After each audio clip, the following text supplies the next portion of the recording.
We are live right now. You know what I'm saying? And as you guys know, I'll go with the intro. As we get started, but just getting in here. You know what I'm saying? I hate that. For everybody that's out there right now, welcome to the 704 Charlotte Bound Show.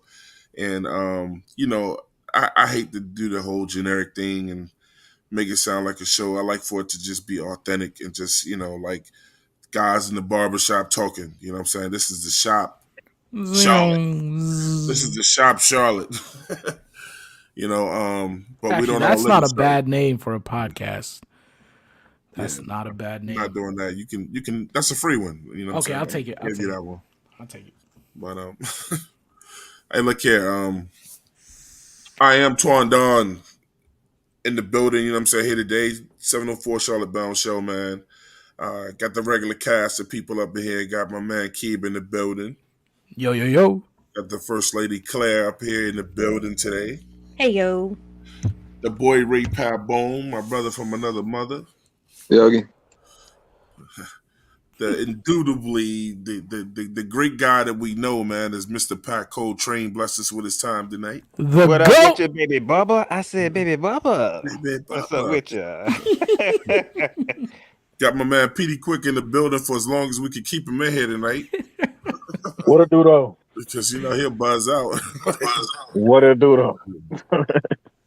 And the great guy who runs that show, One Carolina. I call him John, man. You know what I'm saying? That's the homie. But check him out there on One Carolina. My man John in the building.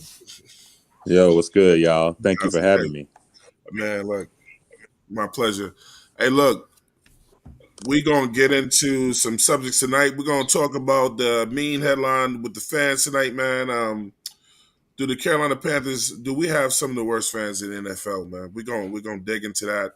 We're going to dig into the players, the rookies, and they've received their new numbers. Looks like Equanu just signed his deal with the Carolina Panthers, so we got him locked in for a little while. And what is that last subject again? What was we just talking about? The quarterbacks. We're going to talk about this quarterback debate, this controversy of who should start at the beginning of the year, who's going to be available, and we're going to discuss if we're going to continue to look for Baker Mayfield. Is it nonsense? You know what I'm saying? Is it something y'all really want to touch? You know what I'm saying? Because it just seems like it's not going away. You know what I'm saying? And I'll go first. Me personally, I'm done talking about it. Hey, Petey, hold your rockets, homie. Hold your rockets. You know what I'm saying? So, with that being said, man, I hope everybody had a great day. We're going to get into this thing. We got a new intro today, man. You know what I'm saying? So when I say new intros, like this, the staff here, they get real nervous because they never know what they're going to look like. I'm a look Caucasian. Yeah. Ray is always wondering what color he's going to be. Facts. Caucasian. Nobody's pictures change, man. It's the chiclet teeth for me. That was the worst one. Nah, man. I think y'all will like this one, man. It's more of a hype video, man. But probably going to be using this one. We're just going to keep it going and get this show started. Right after the intro, we'll be ready to go with y'all, man. Let's get it. Yes, sir. Y'all know what time it is. Cut it. Y'all know why I'm here. Panthers. It's the Carolina Panther 2021. Campaign season is getting underway. Yes, sir. Let's go. Yeah. Oh.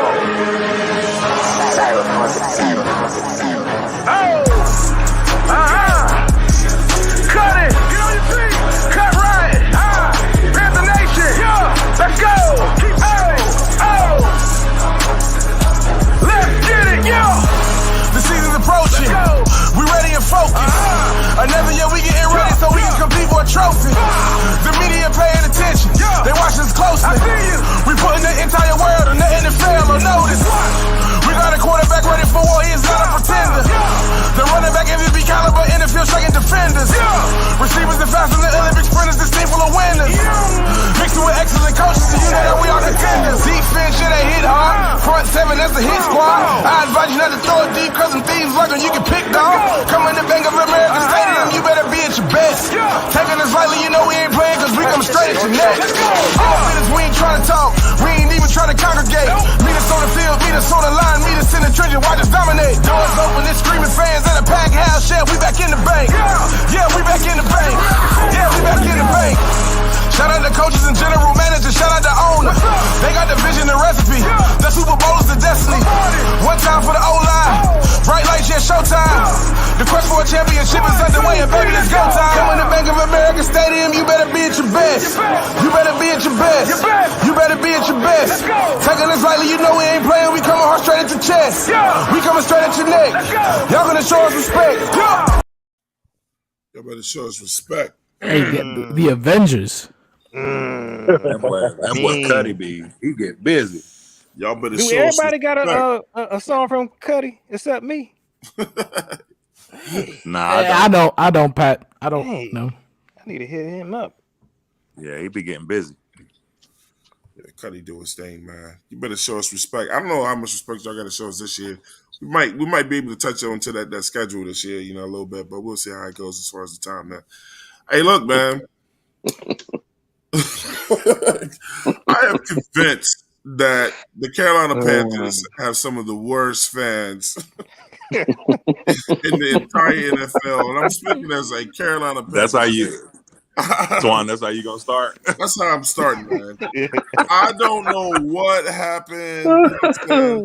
It's going to be a doozy today with me and Ray Pabone, because Ray Pabone used to be the fans' fan, and now they turned my boy into somebody that has zero faith in this team, man. Oh man. On all levels, Ray, just like, man, we talked about record predictions. These dudes said that I'm out of my mind to even think that we would even sniff 8 wins. I only gave us 3 extra because the team got better. I only gave us 3 extra wins. I made financial bets on these people, and they just, like, you see that? Ray is disrespectful with it now. This dude thinks Like, cause bro, I feel like, do you hear yourself talking right now?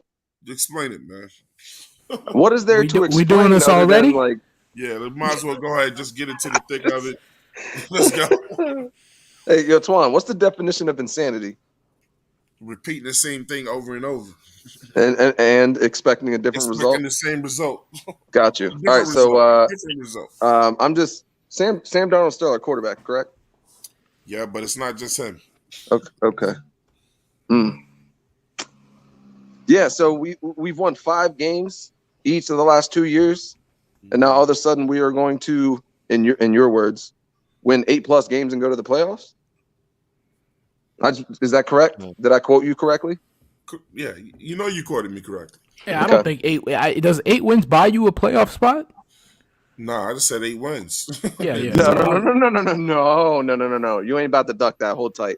So no, my man also proceeded to say that he could see us going 5-1 in the division, sweeping the Saints, sweeping the Falcons, and at least getting 1 against the Bucks. So now I'm not, I don't claim to be the smartest man in the room. The last time I checked, a 5-1 division record will most likely get you what? Anybody? Second in the division. Wild card. Maybe. No, I mean a lot of times like that could win you to your division. So like now, granted, we've seen teams get in with losing records, us being one of them, into the playoffs with winning in the division with a shit record. So either way, backtrack to 8+ wins, because again, there's 5 of your 8 wins at least, guys, and now like I said, we're talking about an 8+ win team that would essentially be going to the playoffs. So why am I crazy for thinking that is just fucking nuts? Hey, Ray, just winning 5 games, 2 straight years. With the quarterbacks that we've gone after, and again, like last time I checked, Sam Darnold at the moment is still our quarterback.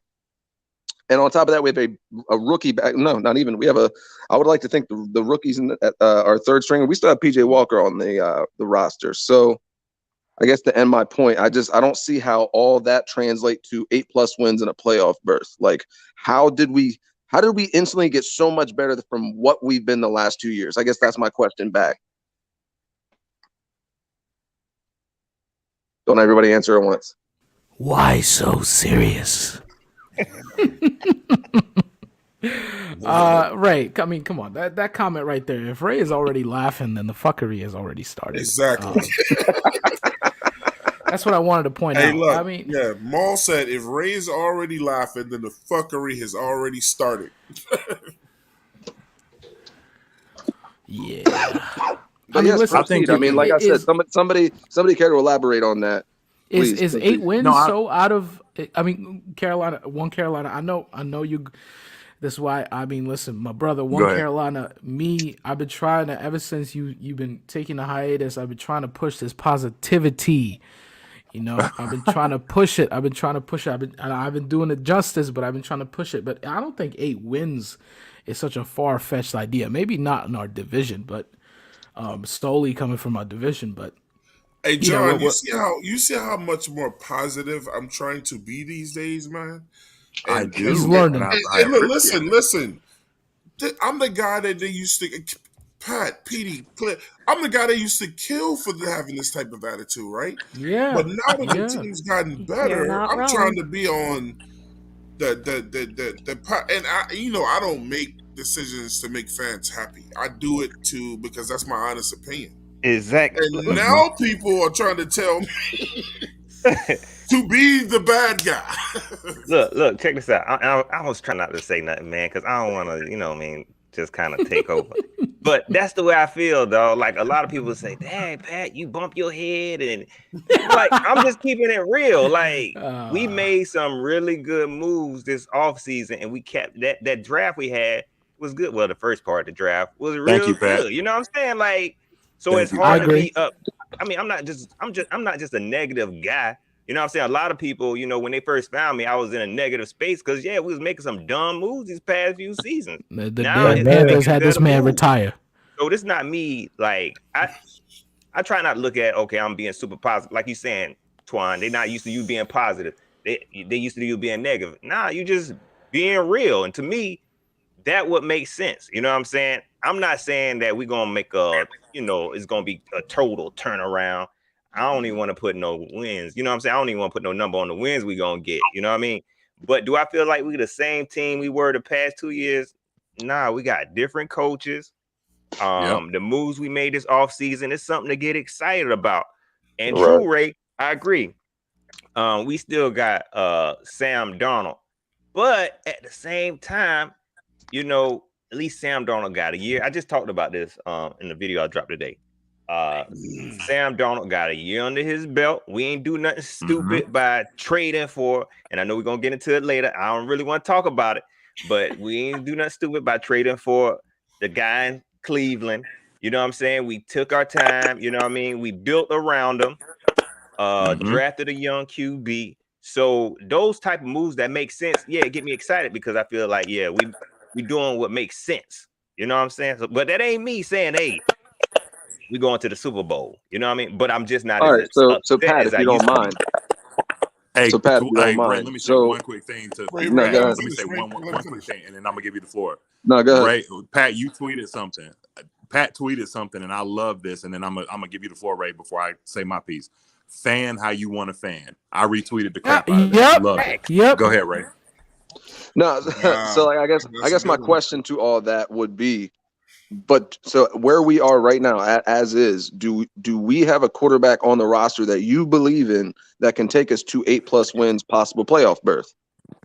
Like I said, now I don't know about the wins because I don't do the whole prediction thing. I guess because I don't like doing it. But are we a better team? Do I feel like we're a better team? Yeah, I say that.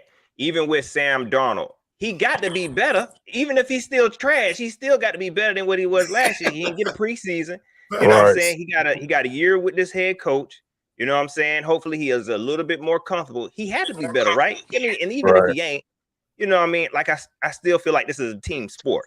You know what I mean? I don't feel like there's no quarterback that really, you know what I'm saying, that we maybe, Watson is that game-changing quarterback that was available. But there's no quarterback out there right now that could really say, you could say, yeah, they're going to take us places.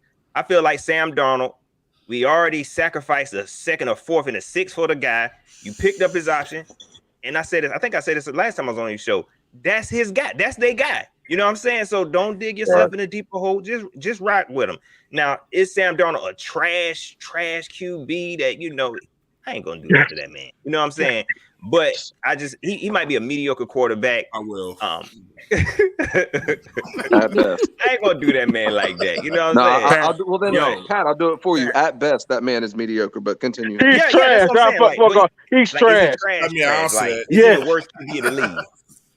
Yeah. Yo, Pat, you just said something though. You said, could Deshaun Watson be a guy to lift us out? How did that work out for him in Houston his last year? Right. He won 4 games and had one of the best statistical seasons ever. Exactly. You know what I'm saying? So the quarterback ain't gonna change it. You know what I'm saying? If that's the answer you're looking for.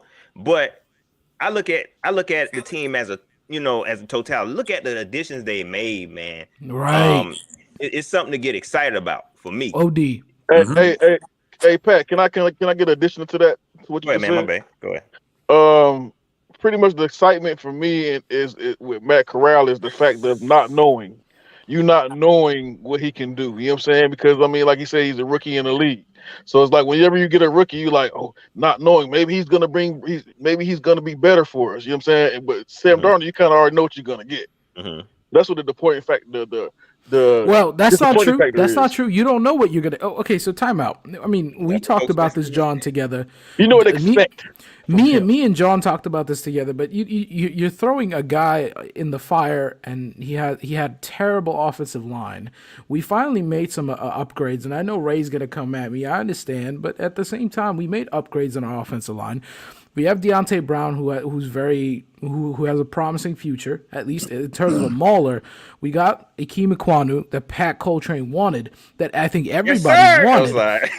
That he's a brother that, in terms of the run game, at least can do damage immediately. So when you talk about upgrading an offensive line, thank God we finally did that. So my point is, instead of saying what to expect from Sam, he finally got an offensive line, so let's see what he does. That's what I'm saying. Like, you can't just the name, the connotation of Sam Darnold. And PD, I know what you're gonna say, but in terms of Sam Darnold, I feel like that connotation with his name, just like any other mediocre quarterback, has a weight to it. But you have to look beyond just his name. And and that's the thing is, you cannot solely blame it on the offensive line last year. They were not that bad. We were second worst. Are you kidding? We weren't that bad though. They were second worst. Like, you can't blame it on them though. You can't solely blame it on them. Sam Darnold made some stupid decisions, bro. And Matt Rule. Petey, let me ask you a question. Petey, where you work? Pretty bad, bro. Petey, where you work at, bro? I can't tell you that. Okay. Yeah. Well, I'll just say this. Imagine having a new manager. Let's just say, for the sake of argument, you work in engineering, right? Imagine having a new manager that comes in and changes things every single week, and there's no cohesion within your unit. You would be in shambles. I would be in shambles. It doesn't matter how smart you are. Like, we had more offensive line variations last year than any team in NFL history. Like, it was awful. It was awful. Look how did it work out for Cam, PJ? I mean, anybody you put back there was going to suck. I'm not saying that he's absolved of blame, but what I am saying is that it was impossible to work behind that mess. Cam is absolved of blame. But however, Cam got all the blame. That's what I'm saying. Cam got all the blame. It wasn't the line. It was Cam. It was definitely not Cam's fault. Well, I think Panther fans, they kind of fought for Cam, and we still fight for Cam, saying he never had weapons, never had an offensive line. And if we don't give Sam Darnold a chance, then Sam Darnold gonna constantly have that same excuse. That's why I want him to play this year, because people go, he never had the same head coach. He never had the weapons. Nobody ever kept. That's how he ended up over here, because they kept telling us, he just need help. And we still wasn't giving him help. This year, he got what he need. If he's still trash, you don't have to pay him no more, because you only got him for one more year. You know what I'm saying? So it makes sense. Agreed. Right. Agreed. I do agree. You throw out all the excuses. Panther fans can see him for who he really is. And even Steve Smith said the same thing. Sam Darnold didn't have the offensive line. He didn't have this. He was only here for a season. He barely had a preseason. So to do away with all those excuses, let him play this last year. He was supposed to be a bridge anyway. He's not a franchise QB. He was supposed to be a bridge. Right. You know what I'm saying? So to me, it makes sense to keep him in there. And even though he trash, I'm still happy. I'm still positive about this team and the direction they're going in.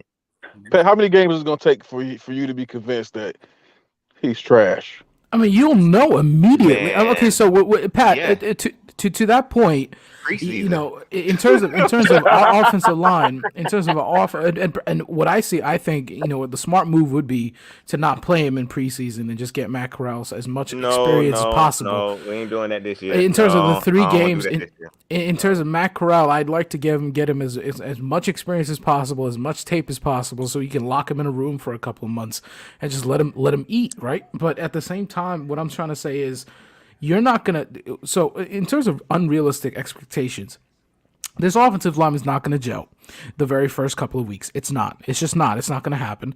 So and Sam Darnold is getting $18 million. Right there, Keith. So in terms of rotations, wait, hold on, Twan. In terms of rotations, in terms of everything, we won't know exactly where these guys go. Left tackle and right tackle, defined. True. Center, defined. Left guard, right guard, it's a mystery right now. Okay, if you're talking about a Mauler, if you're talking about this and that, Deontay Brown is not there yet. And I can't pull out tape just to say, okay, he's a big dude, let's just put him out there. My point is, give Sam Darnold at least half the season. If what we're trying to say is this team is not going to go anywhere, there is no hurt in putting him out there, especially for a guy who's getting $18 million. Yeah. Stay right there. But what do you mean by you said the O line is a mystery. But at the same time, you're saying what they're not going to do. So what I say by a mystery that's why I'm talking about the fans. Look, man, our fans have this like you guys, the crystal ball that you guys look in is getting ridiculous. Like, you guys are predicting things that have yet to happen. No, I'm not predicting. So what, Twan? I'll let you go just quickly. What I mean by that is, you know what those certain positions are defined as, but in terms of where and what scheme we're gonna play, are we gonna be an RPO? Are we gonna throw the ball in terms of who we're gonna have out there? Or what are we gonna use? I mean, listen, Akeem is really good in the run. He's not that good in the pass, at least not yet, especially in the NFL level. If he did not grade out as an 80+ in college, then he's gonna struggle with these defensive ends, and they're gonna take advantage of it. So my point is, you don't know that. What don't I know? That they're not gonna take advantage of his shortcomings? He might come out there and be the best O-line in the NFL this year. But I'm only going by what I saw in college. I know, but like you watch things and then you're convinced, like, at the end that it's gonna definitely go your way. I mean, come on, you know, John, help me out. I'm just don't does college always translate? Fight your own battle. Yeah, fight your own battle. Don't let I said what I said. Stay right there. Stay right there, y'all. Stay right there. Because I'm gonna let John go and I'm gonna let PD go. But listen, my thing is, what? Look, man.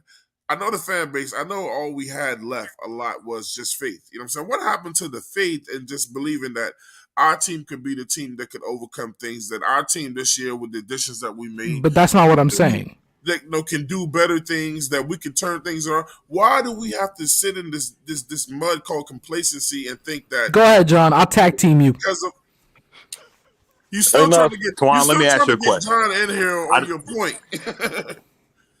No, I was going to bring this up anyway, but because there's been a debate online about whether or not, you know, Ickey should be left guard versus left tackle. And I think that there's two things at play here. Number one, I'm going to circle back to something Pat said. And Pat talked about optimism from seeing the team change this year more than any other. I think part of the reason that optimism exists for someone like Pat, and you, and I could be wrong, Pat, but I don't want to speak for you, but keep going. Lot of that has to do with the fact that the fans, it seems like the team is actually listening to the actual fan base now, because for 12 long years, I want you to remember, Marty Herney did not address the left tackle position, right? So when we draft Ickey first overall, everyone's natural inclination, oh, he's going to be the left tackle. But what if I told you that even in the third round, that Brady Christensen had a higher RAS score than even Icky does at the left tackle spot? So if he turns out to be an all-pro Hall of Fame left guard, would it be a bad pick because we picked him so high? Absolutely not. Because I believe that, and here's the thing, with offensive line, if you've ever played it before, whatever side that you're on outside of center, you are married to the guy beside you. So if he's a left guard, he's married to Brady Christensen, and you got to establish that relationship early.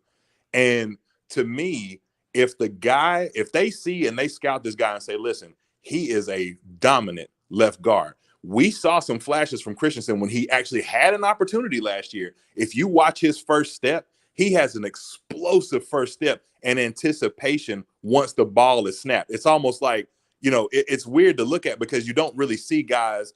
Him and Slater have a lot of similarities and, size similarities as well. So I believe that it's possible we may see, especially in the first year, because do remember, Jordan Gross did play right guard or right tackle his first year. He didn't play left tackle away. Yeah, he played right tackle his first year.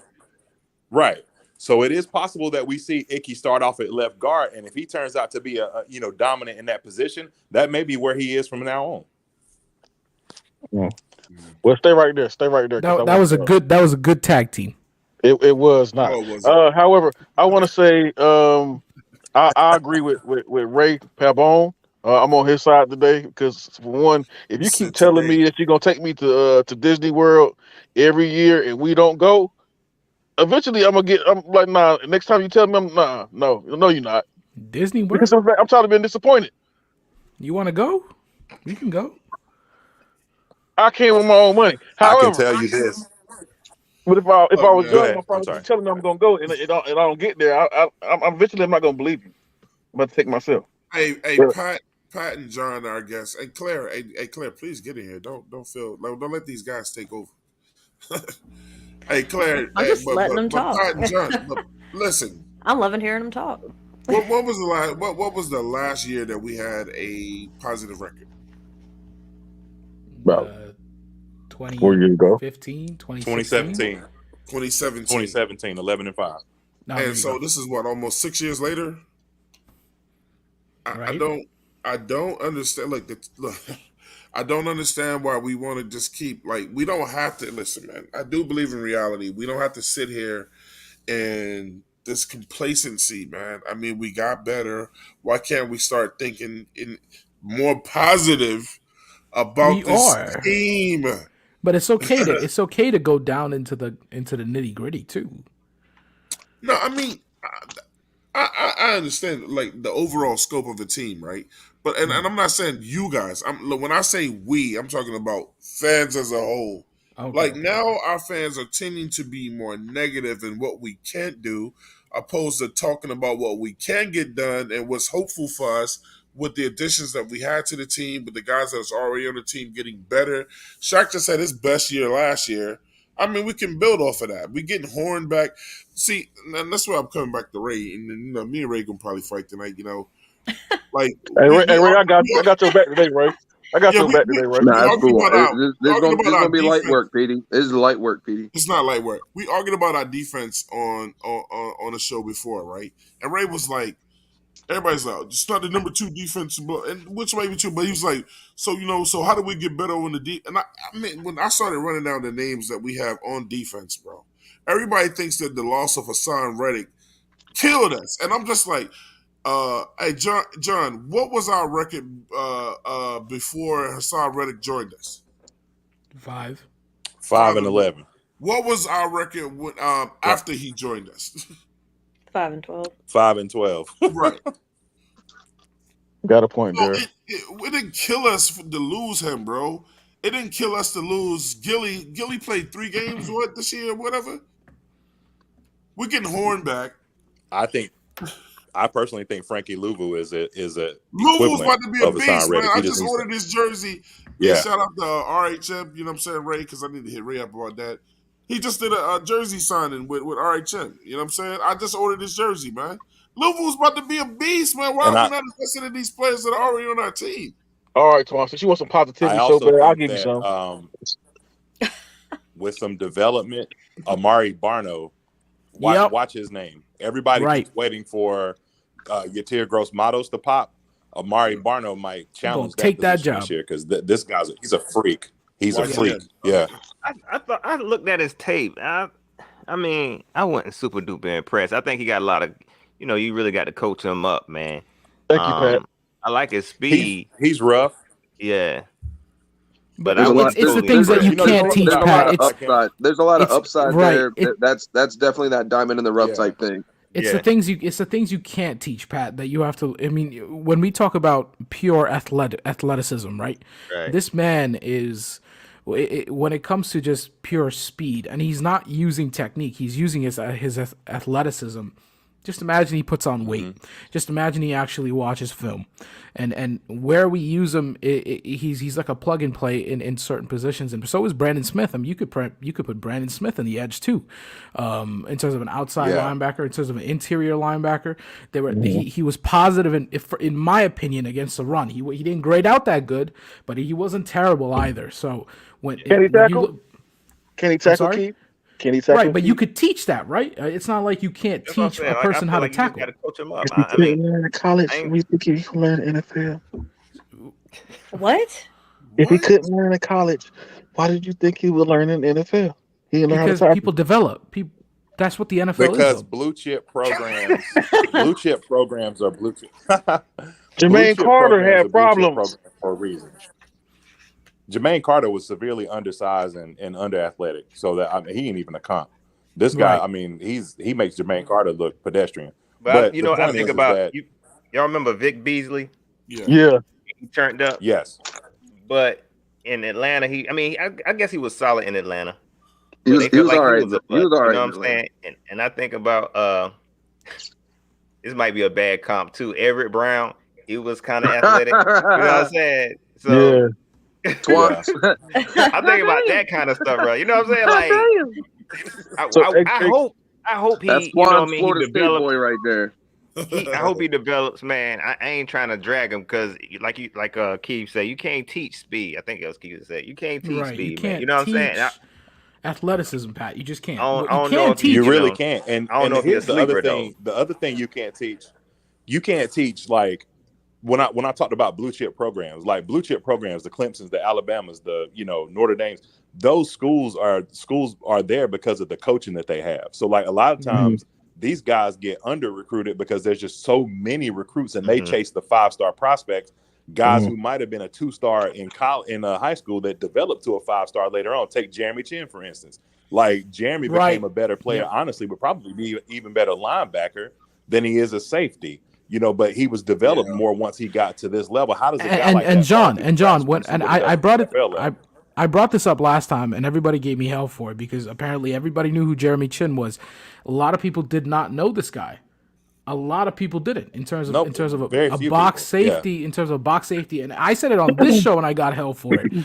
This show, and I was talking to Twan about it. He's like, nah, he didn't develop. He just came in and but the man was not known for the stuff he did in the NFL. There's growth. No. You taking my words out of context. I can go back. I said Jeremy Chin came in that guy already. It didn't take a whole lot of developing out of him.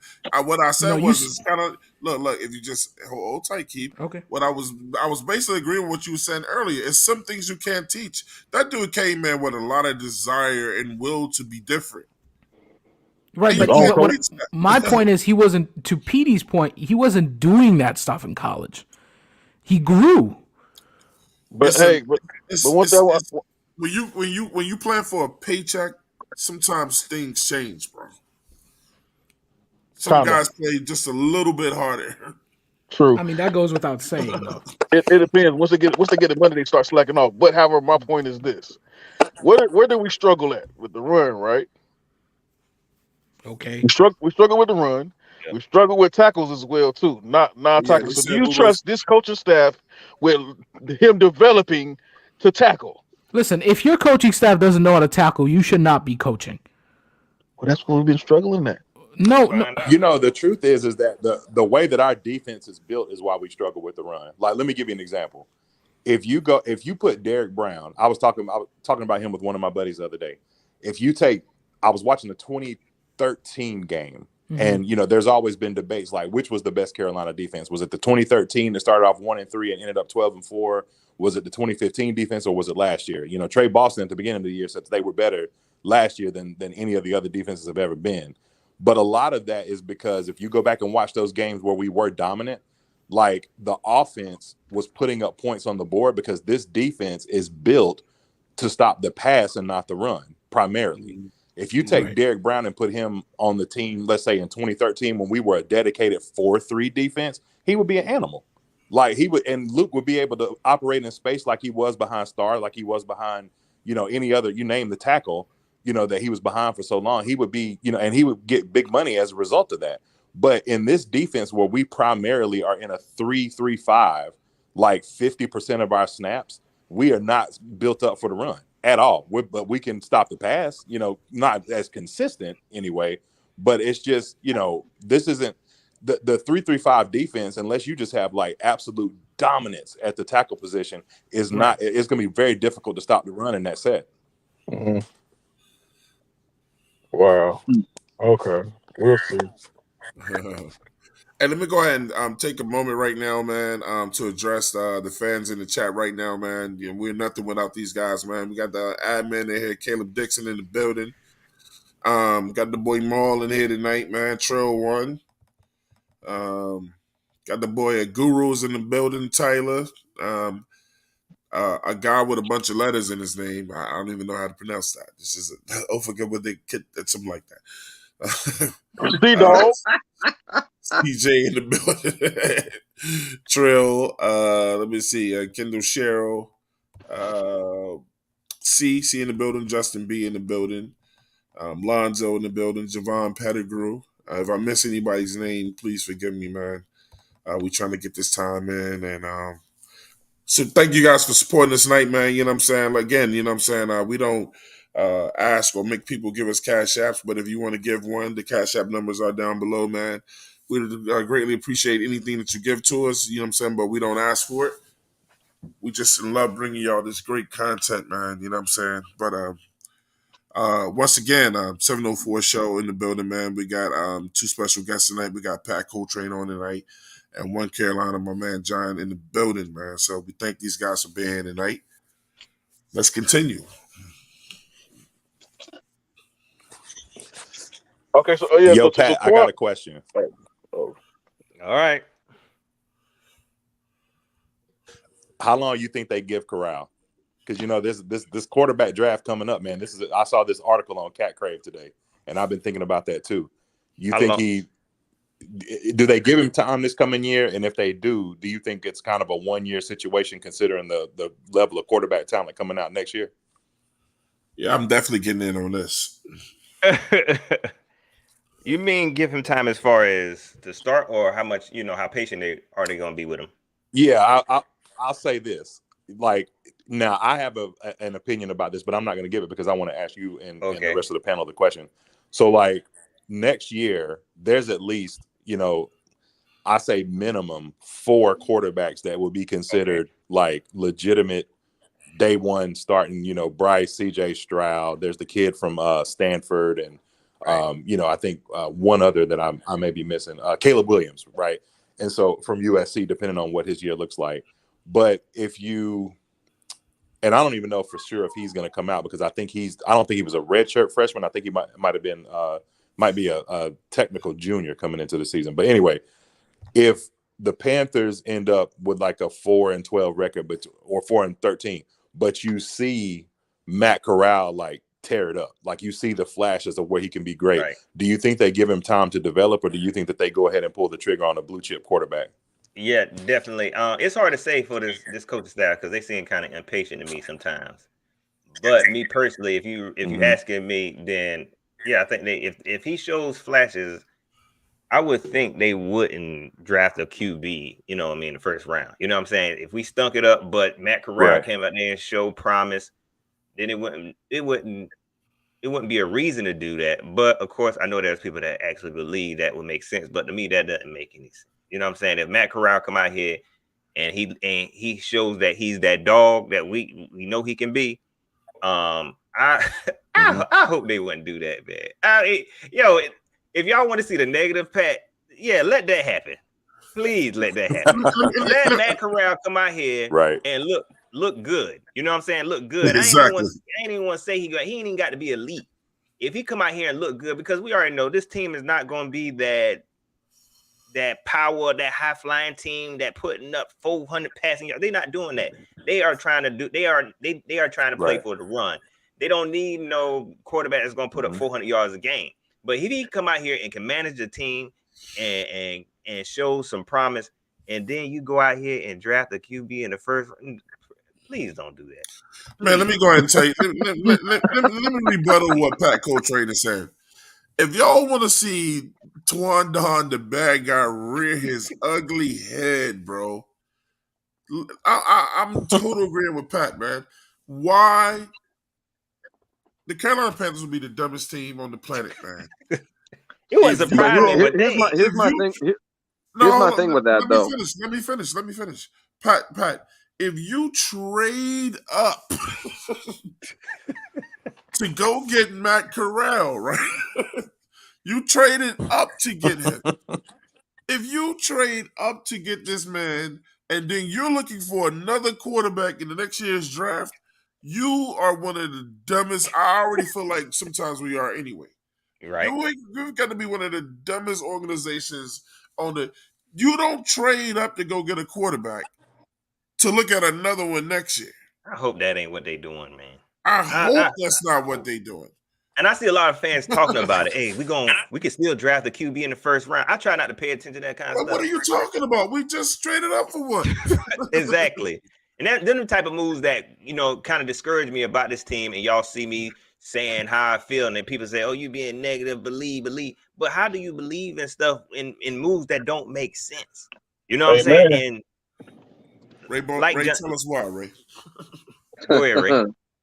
No, it's the thing that's going through my head with this conversation right now is I just don't feel like we're even gonna have a chance to see the promise that he could show, or whatever you want to call it, because obviously I've said in the past, like, I think the best thing we can do is let this man develop. So whether that be sitting out the majority of the season, I mean, at one point I'm like, I don't think this dude should take a snap all year. I think he should sit and learn.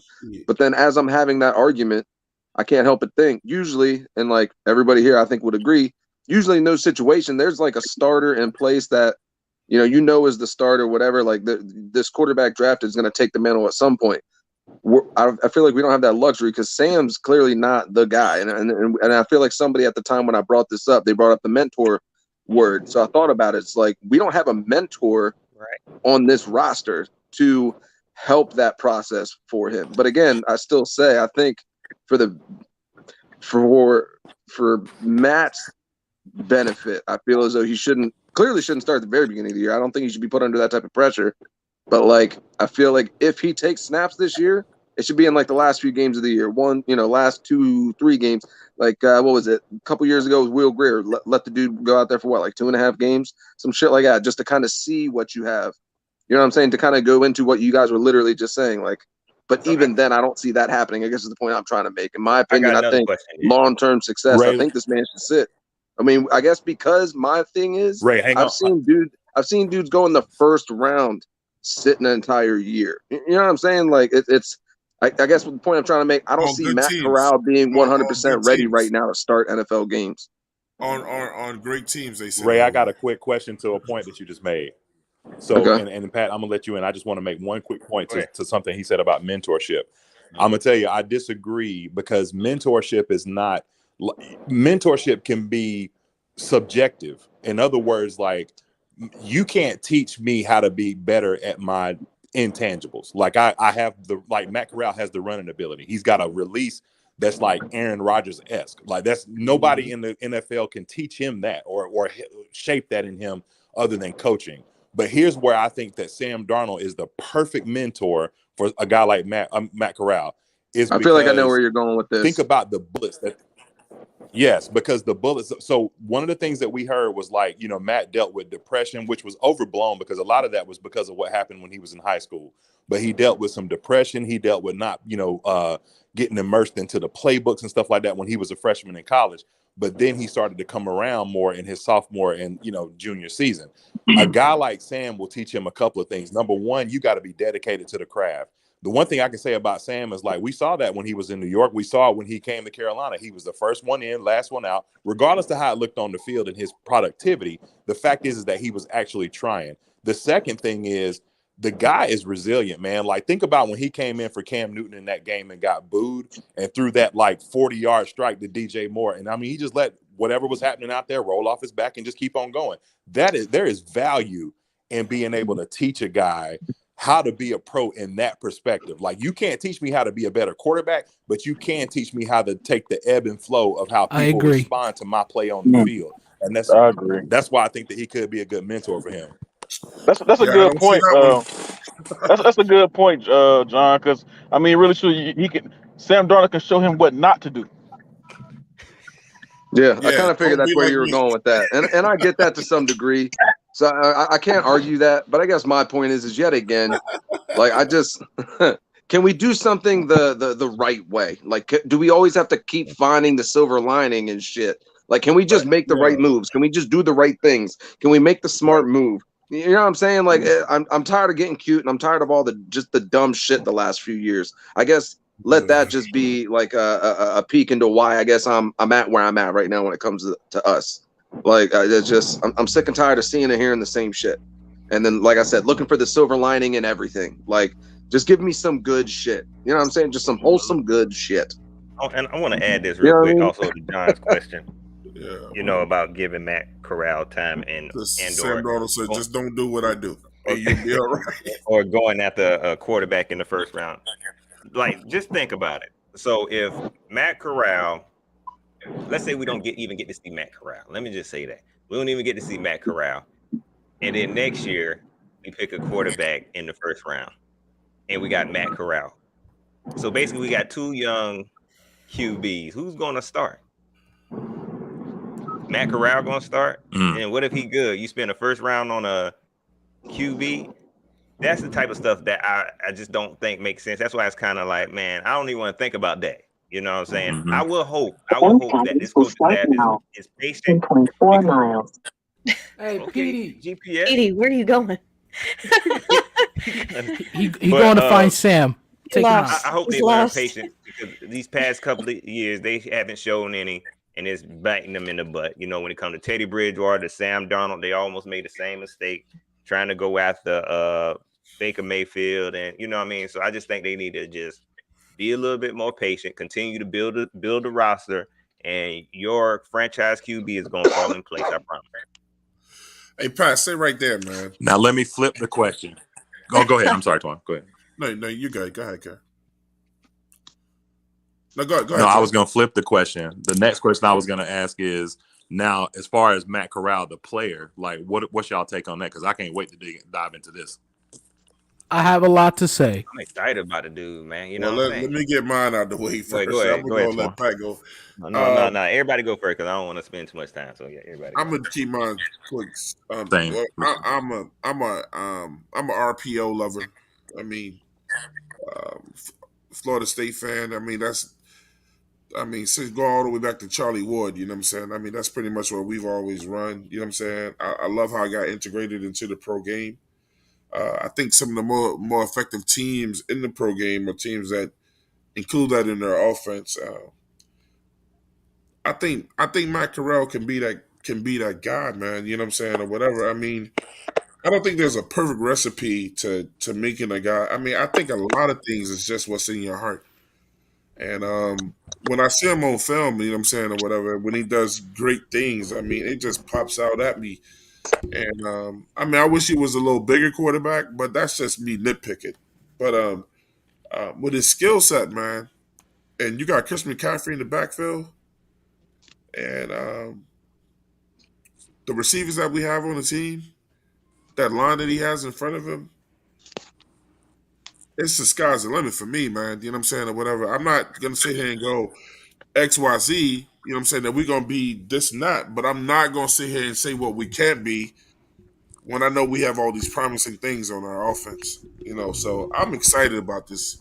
about the kid, and he wasn't even one of the quarterbacks I was originally talking about because everybody knew I wanted Kenny Pickett. But if not Kenny Pickett, then it was Matt Corral was next in line, and I'm excited because the guy was projected to originally be in first round, and we got him in the third.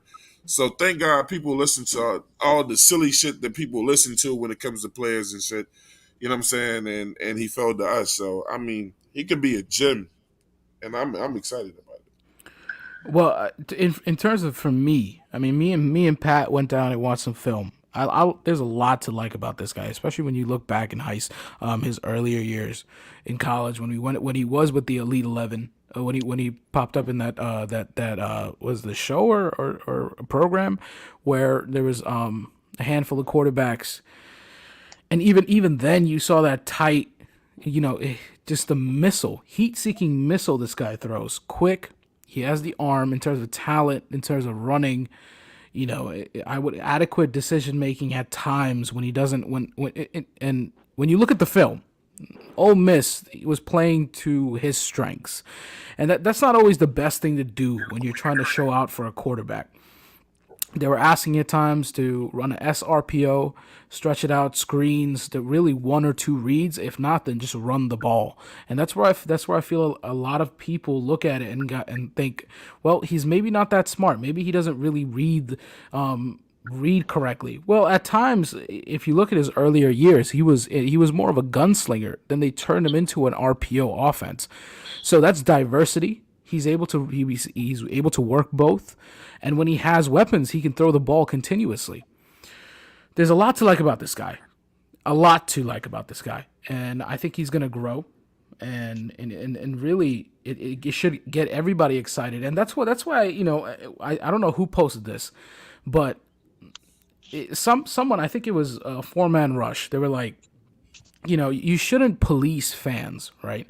There's no need to police fans and degrade their opinions because the tape is there.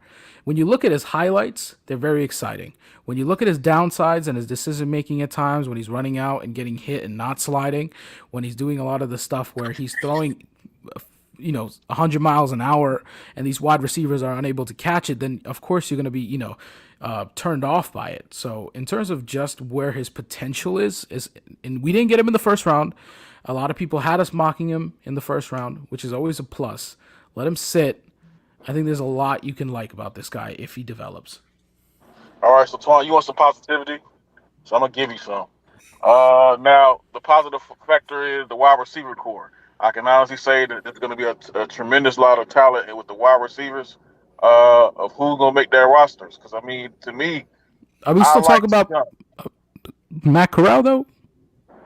I mean, he's entitled to that because somebody gonna have to throw it to him.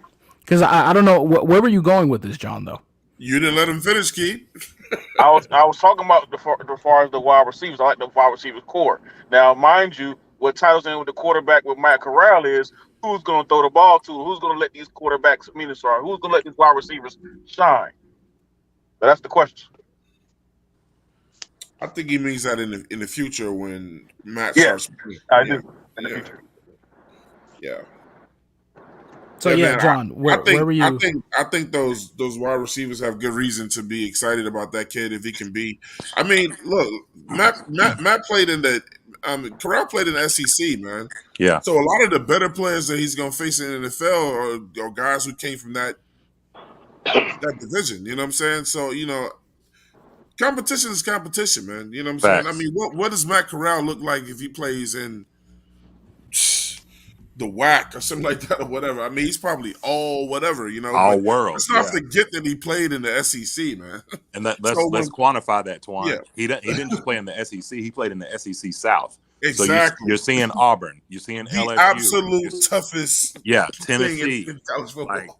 Yes, sir. And he led Ole Miss to their first 10-win season, which is nuts. Mm-hmm. Just to that think matters. That matters. Yes. So my perspective, I think that this guy, the one thing about the RPO, I think it's a good addition. I think Ray said that, or somebody might have said that. It's good to have it as a tool. Will it be a dominant? I mean, because in the NFL, the RPO is basically just the iteration of the West Coast offense, which is Ben McAdoo's, specialty. So I think that he and Ben would be a match made in heaven. I'll say one thing really quick as far as what I believe about him starting. If he's in camp and he's watching Sam Darnold and PJ in camp, he starts week 1. We have a GM who's familiar with a guy named Russell Wilson. They went out and paid Matt Flynn, if we remember, a big contract coming off of a playoff win against the Bears. They played Matt Flynn. I'm sorry. Thank you, baby. They paid Matt Flynn, and then Russell Wilson beat him out in camp and started week 1, which to a lot of people's, a lot of people were upset about that, because they felt like, what was the point in going out and getting this guy, drafting a 3rd-round quarterback and playing him immediately, but I mean, obviously it worked out for them, well for them. So I don't think it's out of the question that Matt could start if he's picking up the offense really well. And then that brings me to just his ability. I think when you look at his qualities, I think he's going to turn out to be even better than what we believe him to be. And I think when it's all said and done, he'll be the best quarterback, hands down in this class. That's just my opinion, mainly because of the release. If we go back and look at the year that Robbie and DJ both went over 1,000 yards, the one thing we can say about Teddy is dead accurate, especially throwing slants. Robbie was never known as a slant guy, but became one when he came to Carolina because of, a lot of, really, quick option passing and, hot routes and things like that were implemented. And a guy like Matt Corral can kind of pick up and do that same kind of thing with his accuracy. So I just believe that this guy has, all the, upside in the world. And it's going to be real interesting to see how this plays out in camp in this first year. Very well said, bro. Very, very, very, very, very, very, very, very, very well said, John. My man. Hey, look here, man. I don't know who wants to dive. Look, man, we got to get Claire talking tonight. I think she's intimidated for some reason. Claire has the popcorn out. Good. I never heard this silent ever. Hey, listen. I think she got a crush or something on one of the guests or something. No. Hey, look here. The Baker Mayfield thing, man. Is it time for us to put this to rest, man? Dear God, yes, please. I will speak on that. Please make it stop. I think just us wanting to get. I know our cap space right now. We could absorb a contract like Baker Mayfield or even like Jimmy Garoppolo, but just because we can doesn't necessarily mean that we should, in my opinion. I don't really see. I just don't see what he could add. I mean, I would just assume with us stick with Sam and not absorb the money and maybe use it elsewhere. In my opinion, I think, and I'm going to get some flack for this, to me, I think one of our weakest areas is actually somewhat still on our defense and our linebacker core. And I know there's a free agent out there by the name of Alexander Johnson, who has a great run grade, who we could get for pennies compared to what we could get to having to get Baker Mayfield or Jimmy G on this roster. And I think just getting another quarterback right now I don't think it's worth it. I just don't. I think we either just ride with Sam and let Matt sit, or if, like I know one was saying, if Matt outbeats both PJ and Sam, then let the kids start. If the talent is there, let them start. On our team, man. Why is PJ still on our team? let's start talking some real shit. Why is PJ still on the team? Because he hasn't lost a start and he's a good locker room guy. I was about to say, and he's cheap. I mean, yeah, that's true. That He ain't enough. hasn't lost the start. So I mean, if we just keep it, if we gonna keep it a buck, bro, that Arizona game is just as much his as it was Cam's. That's true. Yep. Big facts. And big facts. And that game kind of pissed me off because after that game, that was working, but the stupid front office. I mean, I'm sorry, the stupid coaching staff. They Pat, get away from it. Pat, it was working. It was working, but nobody liked it, Pat.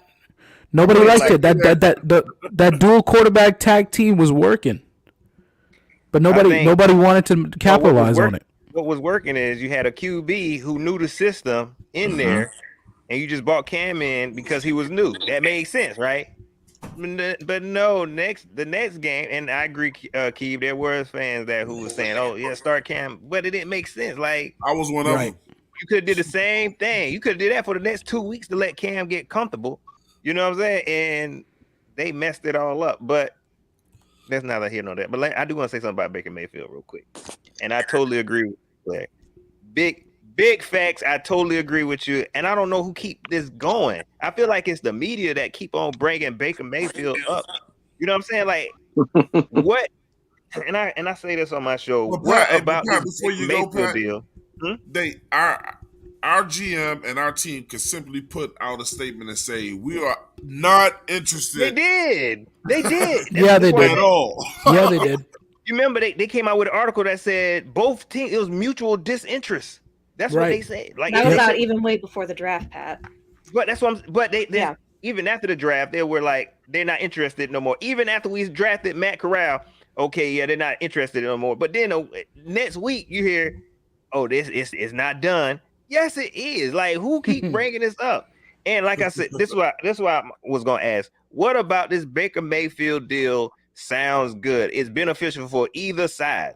Like, not if Baker Mayfield couldn't do nothing with what he had in the Browns with the Browns, he's not gonna be able to do nothing here. You know what I'm saying? And vice versa. If we can't do nothing with Sam Darnold, if Matt Rule can't do nothing with Sam Darnold, what do you think he's gonna do with Baker Mayfield? And Pat, it goes beyond just his talent. I mean, Baker is one of those quarterbacks that should have been taken in the second round, but because of the QB hype, because teams needed quarterbacks, he was taken first overall, and he was taken in the first round. When you look at our cap space, I'm not even going to talk about talent. Yes, it looks like a big chunk of cap space now, but if you look at the cap space next year, you're going to have a heart attack. We're already over. We're already over by 11 mil. Yeah, $11 million, just that, and not only on top of that, you have to pay Brian Burns. You're going to have to extend him, and he's skipping OTAs just because of that. He wants to get paid. It's the question of when. And Joe Persons came out with an article explaining just that. I mean, you cannot sit here and just keep adding QB talent because of the heck of it. And I guarantee you, nobody out there wants this man. There's some upside to bringing in Baker, especially because of he's young. He can take this team. Maybe we don't have to be a terrible team next year, but at the same time, the logistics don't make sense. The fans don't want it. Nobody wants this. The teams are mutually disinterested. It's just people in the media keep bringing this up because we're in QB hell. You know what, Key? There's one perspective, and I know this is a Panthers show, but I got to say this. I'm like you guys where I agree. I don't really want Baker Mayfield because I don't want to keep right. I want to develop a quarterback. Like I would like for us to, draft and develop like we did with Corral, right? I'm not completely against it if we didn't draft Corral. Like I thought that it would have been, just an option if nothing else. But just in all honesty, I think somebody's opinion that is on our roster now would be the one that I would want to hear, Rashard Higgins, because I feel like Baker was dealt a raw deal. Like, first of all, Baker came into a 0-16 team or almost what? Or no, I'm serious. Let me say this, because on one hand, you look at it like this: like you come into a team that hadn't won a game in almost 2 years, right? And immediately win 7 games. The next season, you take them to the playoffs, 11-5, 28 touchdowns, like 9 picks or something like that, and win a playoff game against Pittsburgh. But then last year, he struggled. 1, because he was hurt, but 2, also, I believe, because of this. Because a lot of times, teams that have dominant number 1 diva-like receivers, when you try to force the ball to those guys, you struggle. You really struggle a lot. I don't think that the 2015 team, this is just my opinion, I'm talking about our team, I don't know if it would have been as dominant, say, if we had Kelvin Benjamin and Cam was trying to force the ball to him. One of the things that worked out so well, as it did with Lamar Jackson in his MVP season, is having a receiving core that understands that I have a rushing threat. I'm not necessarily looking, especially with that style of quarterback, I'm not looking to be number 1 receiver, man. I'm looking for what we can do for the team to win at a high level. So Cam was able to move the ball around to Philly, to Ted Ginn, to Greg Olsen, and having a tight end, people who understood the mission versus trying to pad their own stats. And when I say the Rashad Higgins thing, this is what I mean. Go watch. There's a clip of Baker Mayfield throwing a touchdown to Rashard Higgins and immediately running over to Jarvis Landry and Odell Beckham, who were holding their heads down because they weren't getting the ball. But they just scored a touchdown.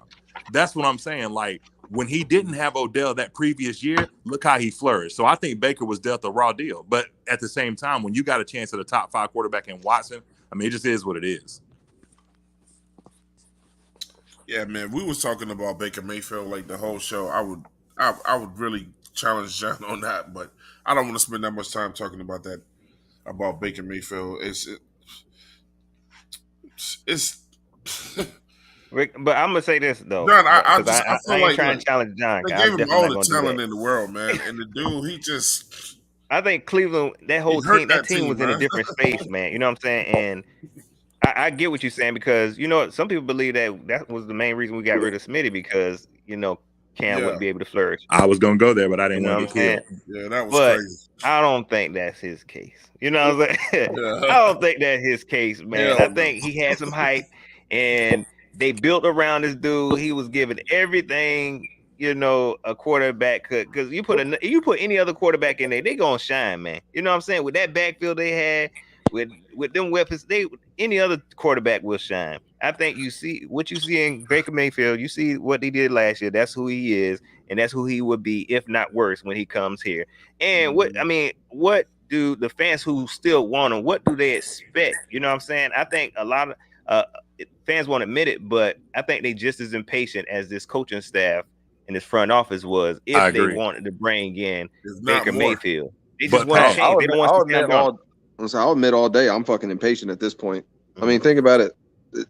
We are what, 2 years into a quote unquote rebuild that we have not seen even get off the ground yet, in my opinion. Like that's we've been quarterback thirsty and reaching on quarterbacks 3 straight years now.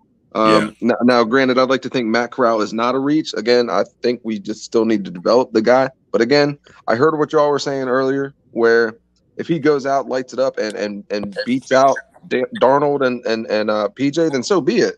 But I think the best thing for him is for him to sit for a little bit. I just don't think he's ready. But I could be wrong. I mean, I guess that's the other thing. Just because I have, and this is more directed at Twan, just because my side's a little different than yours right now, I'm not saying I want to be right, and I'm not saying that it can't change in the sense of, like, right there, prime example. Like, I mean, hell, Sam is just that bad, and PJ's really not that great. That Matt Corral could go out there, pick up the playbook quick, and go out there and ball out and just look. He could pull a Russell Wilson. Just put it as simple as that. So, and perfect world, that's what happens. Panther Guru, we got Panther Guru now added to the show, man. Guru, yo, how's everybody doing? I think John was trying to say something. Pretty good. No, I you go ahead, John. Something Pat had said. I'm just, what's up, Panther Guru? For 1 second. What's up, bro?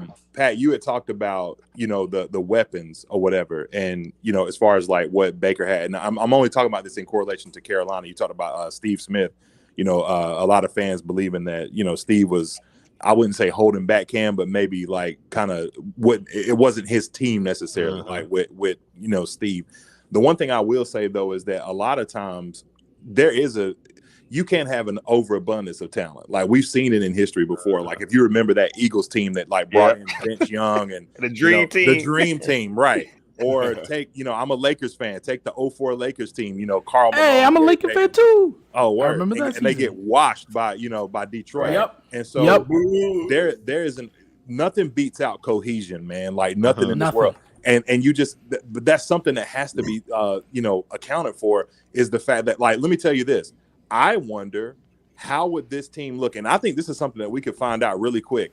I wonder how much different this team looks if they let Terrace line up in the X and not Robbie. Like, because I think Terrace is a better outfit. Yes, he is. Yes, he is. John, you about to see that. Don't worry. Like, I'm telling you, because there was a lot of times Robbie got absolutely blasted and dropped the ball just because he doesn't weigh but 150 pounds wet. And so my thing is like Terrace might not be as good in the slot where they keep putting him, but I seen him in preseason. I seen John. Him you remember that? You remember that team? You remember Jamar Chase before Terrace Marshall got hurt? Terrace Marshall was their number one wide receiver. He was that deep threat. It's just that he was hurt, and Jamar Chase flourished under with Joe Burrow. But if you look at the tape, Terrace Marshall Jr. is that guy. It's just unfortunately we play him in the slot, trying to replicate what we did with Teddy Bridgewater and Robbie Anderson, but he's just not that guy. Right. He's a physical deep threat.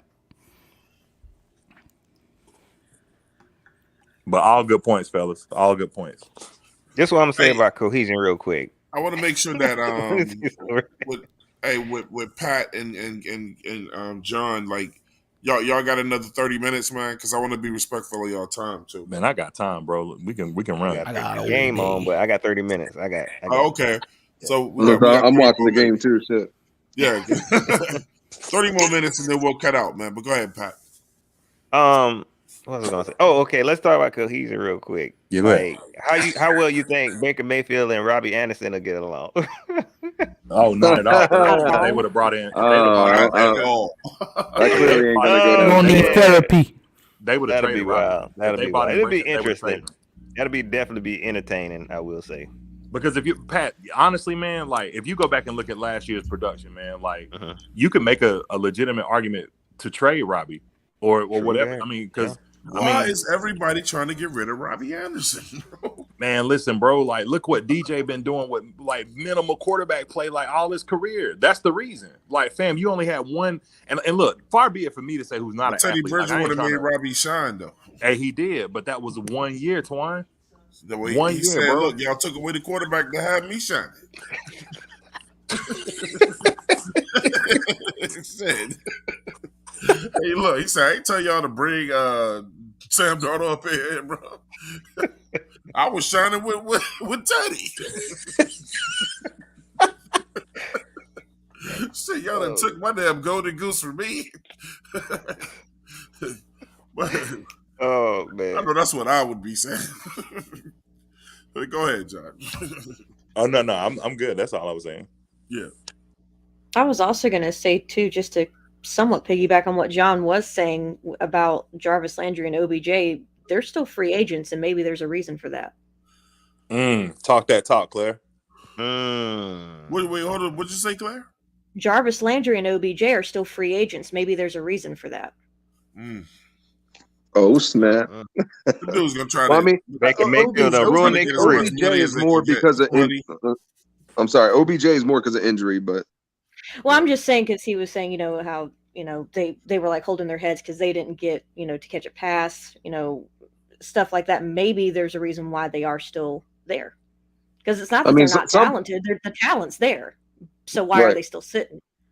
And I feel like you can say the same thing for Baker. Obviously, the talent's there, but just some players just don't click. That's just how it is. I mean, somebody was just, I think it was Pat was just talking about consistency, continuity, all that stuff. I mean, some people just don't mesh. Right. Chef said that the Saints are currently trying to sign Jarvis Landry. Yeah, the Saints are trying to sign everybody though, but okay. Yeah, man. Everything the Saints do is always based on what the Carolina Panthers do, man. I am convinced of that, man. I'm convinced that the Saints watch us more than any other team in the NFL, man. And whatever move we make, they trying to make a counter. I feel like that about Atlanta. I feel like Atlanta's like that. Yeah, I was gonna say I don't know about the Saints, bro. They kind of been watching they on drum for a minute. Like, I swear it seemed like Sean Payton was trying to copy us on everything. I feel like the Saints be doing their own thing, man. I don't know who their capologist is. I don't know who running their books, man, but they geniuses over there. I was going to say, I think they both do it because, I mean, it to me, it shocked me. It did shock me somewhat about Cleveland wanting Deshaun Watson. Said capologist. But to me, it shocked me more when I heard about the Saints wanting him. I'm like, y'all have Jameis. I thought you guys were going to try to run with Jameis. So that's why to me, that shocked me. The Falcons didn't shock me too much. But J-Bo. I remember when y'all kept asking me, when people were like, Twan, you crazy, whatever, man. Man, bro, I remember when I wanted Jameis on that team. Everybody, just because he's a Florida State fan or whatever. Hey, look, man. I love Jameis Winston, bro, J-Bo is for real, dog. A beast. Kill him, man. Y'all gotta get off of that interceptions crap. Y'all gotta get off of that interceptions. Thank you, Guru. Thank you. What? He said he also blind too. Man, shut up. And Man goes for 4,000 yards a year every year. You ain't Yo, doing I find it so convenient. He always leaves out those 30 picks, but okay. Facts. Thank you, Ray. No, I just said it. I said y'all gotta get always over talk about negative. Stop talking negative. No, I don't even want to waste another second. talking I don't even negative. want to waste another second talking about this man. We've Y'all been having gotta a get over great them show. picks, bro. We've been having a Y'all gotta great get over show. them We're not going to picks. ruin it with old crab leg dance. Like we're good. He got his 5 seconds. Y'all Let's gotta keep get it over them moving. picks, bro. Y'all gotta get over them picks. Look, And Pat, okay, and Hey, this is look, I'm in it like You this. you want I'm in it like this. you want to bring up 4,000 yards? I'm going to come back with 30 picks. Come on, man. And I'm gonna come back with. Would you rather have Jameis Winston or Sam Darnold? I'm going to come back with 30 picks, bro. That's what I thought. okay. Congratulations, you placed That's what I first in a thought. throwing competition. What have you won? That's what I thought. You know, because if it comes down to it, you know Nah, what I'm I mean, saying? shit. At this point, just If fucking you throw could the have got rookie. Jameis, Throw PJ out there. Give me the rookie. Shut up. Fuck. But that's Fuck just all the that, bro. Miami. That's just the Miami. And Kendall, who Man, said fuck out of here, Swan. Kendall said Terrence Marshall Jr. and Tremble need more targets. Listen, if you get Matt Corral in here, they're gonna flourish. They're gonna flourish, guaranteed. This was my whole spill on the Baker Mayfield thing. And like Pat said, I don't even know why the media keeps even bringing this up. It gets Teams wouldn't care about Baker Mayfield's attitude if he could put up numbers. The problem is you're horrible and you had the second best running game in the NFL. Aaron Rodgers isn't still on the Packers because of his attitude. It's because he can put up numbers. Come on now. Man, they win, bro. That they too. win. They're in the playoffs every year. That's the problem with Baker Mayfield because he would already be on another team if he could put up production. The problem is you're horrible and you have a very loud mouth. Nah, when you running players off, is different. See, Baker Mayfield came in with the whole thing with his coach. That dude just. I don't want to talk about that guy, man. I just don't. And that doesn't make any sense. Talking about an idiot. And so if he comes here and Matt Rule leaves this year, guess what he's going to have next year? A new coach. Right. So, but he ain't coming here, so we don't need... That whole Baker Mayfield thing is just a big joke. Go away, Pat. Oh, I'm sorry. One second. We are not 11 under the cap. We are $37 million under the cap next year. So, yeah, just throwing that out there. Under 2023. Under 37 million. I've already heard 2 people say that amount over the cap. I'm like, where y'all getting this over from? No, I'm sorry. I meant over the cap, not under. It is. I'm about to say it is over. There's no way. As an under, I meant negative. Negative. It's not happening, fellas. We're not bringing in anybody in terms of Baker. No, it's not happening. Because in order to bring in that guy logistically, you're gonna have to you give up picks, and then we're gonna have to extend. You're not gonna just give up picks. Extend Shaq and Robbie Anderson because those are the 2 right now that they're gonna have $20 million payouts next year. Brian Burns needs an extension. And they're gonna be both out of here too. I mean, is Derek Brown coming up with an extension? I think he is. Well, the thing is, Twan, though, if you think about it, if we're not wanting to take a major cap hit, they may not have a choice but to extend those guys. Otherwise, we're going to be cutting other people. Because and shout out to you can't restructure Robbie Anderson any further because he's got this year and next year, and that's it. Man, we don't need next Robbie year anymore. he gets a 20.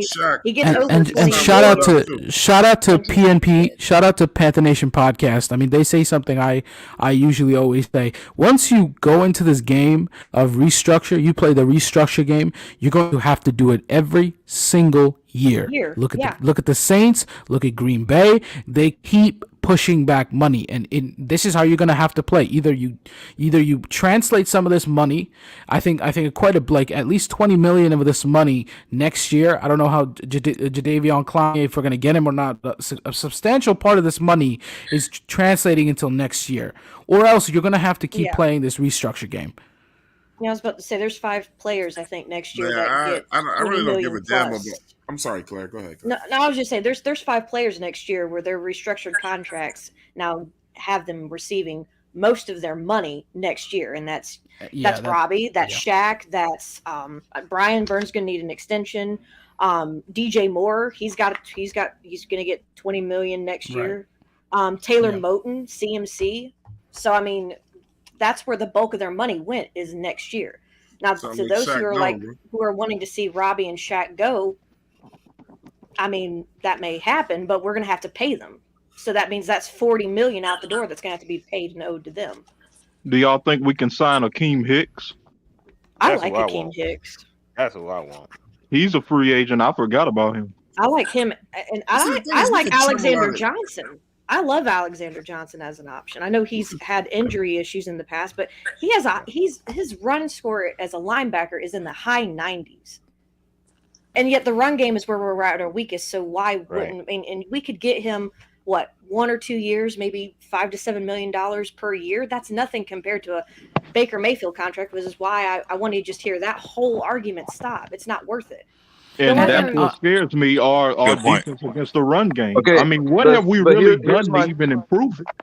But real quick, with this whole Baker thing, so then I guess that's the thing I keep hearing as the negative to why pretty much everybody doesn't want him. They're talking about the contract. So you realize, like I said a show or two ago, the what's going to end up happening is they're going to release this guy. No team in the NFL right now wants to do the Browns a favor by giving up essentially anything and or taking on his contract when we all know, I'm going to say we as in like all the other teams know, that they're going to have to come off him, period. So everyone's just going to basically throw out some deals that really aren't worth shit to them. And if they take it, great. Otherwise, they're going to sit, wait, be patient, and wait for the time that will come when he gets released. And then this is when you get the vet minimum shit or, the prove it deals and all this kind of shit. So with that being said, put that into this equation about Baker. So anybody can answer it. Would that change your mind? This man gets released and you can get him on a veteran minimum or a very good prove it deal. Because we all saw Cam Newton sign a $1.4 million deal with the Patriots, some things like that. Would that then change your mind with Baker? And I told this on, and I said this on Keeb's show. Fuck no. That's my biggest thing about Keeb show. I like I'm not trading for no Baker Mayfield after trading for Sam Darnold. Absolutely. Now, like you said, Ray, if that were to happen, then go ahead, go right ahead. As long as you're not digging a deeper hole, you just want to bring in some competition. Why not? Like that. I agree. To me, that makes sense. And Pat, that's fine with me. But to offer them anything is a no. Get yourself in a deeper hole. Can I read off some names for y'all? I just want to read off some names. I mean, Robbie Anderson, Shaq Thompson, Derek Brown, C.J. Henderson, Frankie Louvu, Damian Wilson, Brian Burns, Marquise Haynes, Yetur Gross-Matos, Jeremy Chin, Troy Pride, Bravion Roy can go, and Troy Pride can go, Stanley Thomas Oliver. All free agents 2024. That 2023 money, you can't lose a penny. You need to work. I mean, I know most of these guys won't stay on the roster. I know, but you're gonna at least want to extend a substantial amount of these guys. If Frankie Louvu comes out here and has an amazing season, like John was saying, you're gonna have to extend him. So we can't keep playing around with these. Let's take a chance on this guy. Let's take a chance on that guy. At one point, we're gonna have to sit down and say, hey, enough with chances. Let's actually try to go out there and put something out there, put a product out there. We can't give, this is not Oprah Winfrey show. We can't keep handing out chances and free money like that. But I'm saying if the fans want Baker Mayfield that bad, you know what I'm saying? And if it's like Ray said, if it's the vet minimum $1 million, okay, then go ahead. I don't. But if you're saying that we got a salary situation that's that bad, they can't take on $1 million. Well, QB competition. No. That's not what I'm saying. I'm just saying, like, right now you're saying one guy, right? But we've seen it year in and year out with this team that we just keep going out and getting bad contracts on top of bad contracts. Okay. And right now is going to be one guy. Next year is going to be another. And at one point do we say, listen, it's okay to get like these short contracts, these short deals, which is great. Good amount of money, short deals, awesome. But hold on real quick, Key. You know what, Twine, you was right. I see what you're saying about Key. I see what he be doing. Yeah. He just be saying a whole bunch of stuff that's supposed to. He like predicting stuff. I see it. What? Gotta do is listen. I was also going to mention too, just to kind of counter Ray. It's not to say that this could happen, but who's to say that he actually leaves Cleveland? Do we actually know that Deshaun Watson isn't not going to be suspended? I think, like I was saying on that show when I was essentially talking about Baker earlier, it's the point that you got to realize that teams in this situation, they're not going to keep that quote unquote circus around. Like that's why, like at the end of the day, I don't disagree. He's not going to be around for the start of the season. Maybe he lingers into preseason, something like that. Preseason injury happens, then maybe there's a quick trade there or some shit. But either way, I could see him. In my opinion, I feel as though he's going to get released at some point. I don't even think he's going to make it as far as the preseason.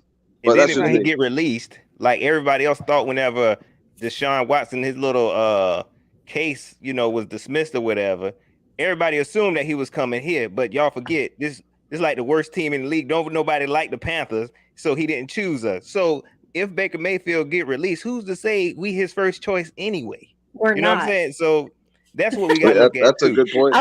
We always do that. We did that with Deshaun Watson. He already said out of his own mouth. I was about to say he's already said we are not his first choice. Right. So let's just put that to bed. Let it Baker, go to sleep, Seattle, and Mayfield. Yeah, he already said that he wanted to be in Seattle. But look, I'm glad he said that. And Seattle doesn't even want him. Right, that's true. I'm glad he said that. I'm glad he let it be known. We don't want him either. I know that's right. It's not worth the risk.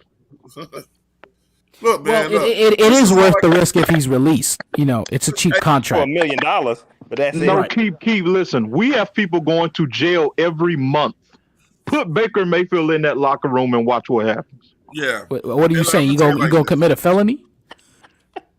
This ain't got nothing to do. Maybe.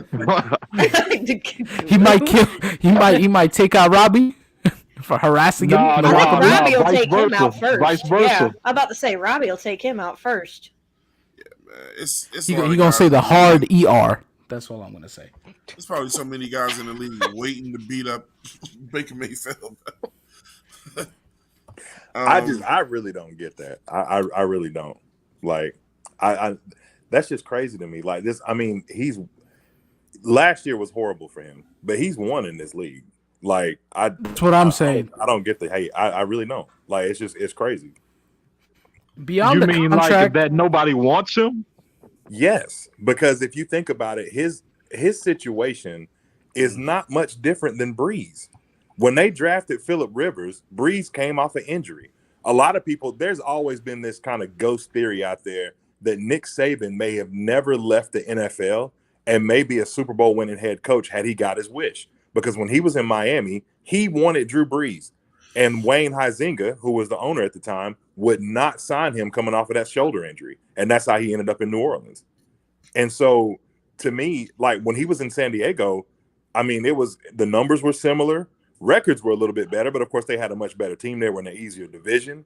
This guy's in the division. I mean, he won those 11 games in the same division as Burrow as a rookie. Of course, Burrow got hurt, but Lamar Jackson's in that division. Ben Roethlisberger's in that division. They won 11 games that year. And, they were 11-0, as a matter of fact, that year. So it's not like Baker. And we're talking about the Browns, who haven't had a playoff win in a decade, and he was the one to deliver it. So I will never understand like the hatred that this guy gets. I just don't get it. And I don't understand. That's a good comparison, but I guess that's when the attitude part comes in. Hold up, John. Let me come back to John, bro. Mm-hmm. You don't understand why Baker Mayfield gets the hatred that he receives, bro? No, Twan, because I would think Baker Mayfield can't keep his mouth shut, John. The dude, listen, bro, he's attacked coaches, players. He's just incredibly cocky, man. He acts like the world revolves around him, bro. You know what I'm saying? The whole thing, like, you remember when we had the player on the team, he said, if you ain't on this train, Duke Johnson, I remember that. Yeah. And then these guys are leaving, bro. Like, right. Look, it's like some of these guys are like, look, man, I gotta lead this team before I attack this dude, man. Baker Mayfield is just too loose at the motherfucking mouth, man. I think it'd be a lot better if he just shut up. He just runs his mouth too much. To be fair, though, Twan, there are a lot of Panthers fans who say the same thing about Robbie. They say the same thing about Cam, but you know what I'm saying? But that was off the field. Aaron Rodgers does the same thing, but again, Aaron Rodgers can actually win games, so they don't Aaron care. Rodgers wins games, you know what I'm saying, or whatever. But look, truth be known, a lot of them guys on the team don't like Aaron. A lot of them guys will Twan, let me ask you That's what I'm saying, Twan. I know I'm gonna get murked for this, and I'm ready for it. But I'm just gonna ask this question anyway, because I don't care, man. Look, my opinions, man. It's just opinions. But I'm gonna get murked for this. But let's just say hypothetically, Aaron Rodgers or Manning was available. This mute button on key in year 2. How dare you? Year 2, when Cam went 7-9 and threw over 13, 14 interceptions or whatever that year, and a 59% completion percentage. What would your response have been if they would have got rid of Cam, or if Cam would have been treated the same way Baker's treated right now? Like, how would you, especially coming off of that New York game where he did the Superman and we were down 21-0 on Thursday Night Football? I'm gonna say did Cam alienate the locker room? I would say no. He didn't. And that's part of Baker. That's half of his problem, is that he creates more problems than the wins that he gets out of the teams, bro. Are we basing that off of the relationship between OBJ and Jarvis, or the whole team? Anytime they say half the team was with Baker and half the team wasn't, and then players were backing that up, that's not good. Hey, John, it's the former. It's not Drew Lock is not good, but again, he doesn't say anything. He doesn't separate the locker room. Okay. I think there's a big difference between Drew Lock and Baker Mayfield. Well, I'm just saying, like, nobody's about to put up with that. Not from no grown men. Man, not grown men, bro. Grown men ain't doing that. That's college, man. Baker trying to be college Baker in the NFL, bro.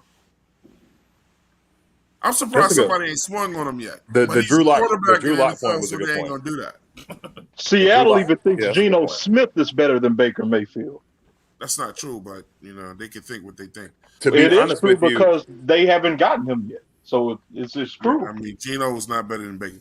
But you can make an argument that the Drew Lock point that I think was that Panther Guru that made or whatever is the same comparison to Teddy and Sam. Like, if you think about, like, why would you offer the production alone? The record might not have shown it, but the production, the 70% completion percentage, the 2,000 yard. Actually, I take that back. 3 people went over 1,000 yards from scrimmage, including Mike Davis. So there was a ton of production there, as far as the cohesion with Teddy Bridgewater and at least the receivers. So why not keep a guy like that? It had to be a locker room thing. That's the only thing. I don't think so. I think it was more of just impatience by the owner wanting wins. And that's all that one was. I think that's what that came from. I think he's like, you guys sold me on this guy. You said he was going to be the one. We went out and got him, and he gave me nothing in return. That's just my opinion, though. I could be the totally only reason wrong. I asked that, Claire, is because then how does a guy like Teddy get bounced immediately from Denver the same way? Like, I know they brought in Russell Wilson, but that he still could have been backup guy, there, and now he's in Miami.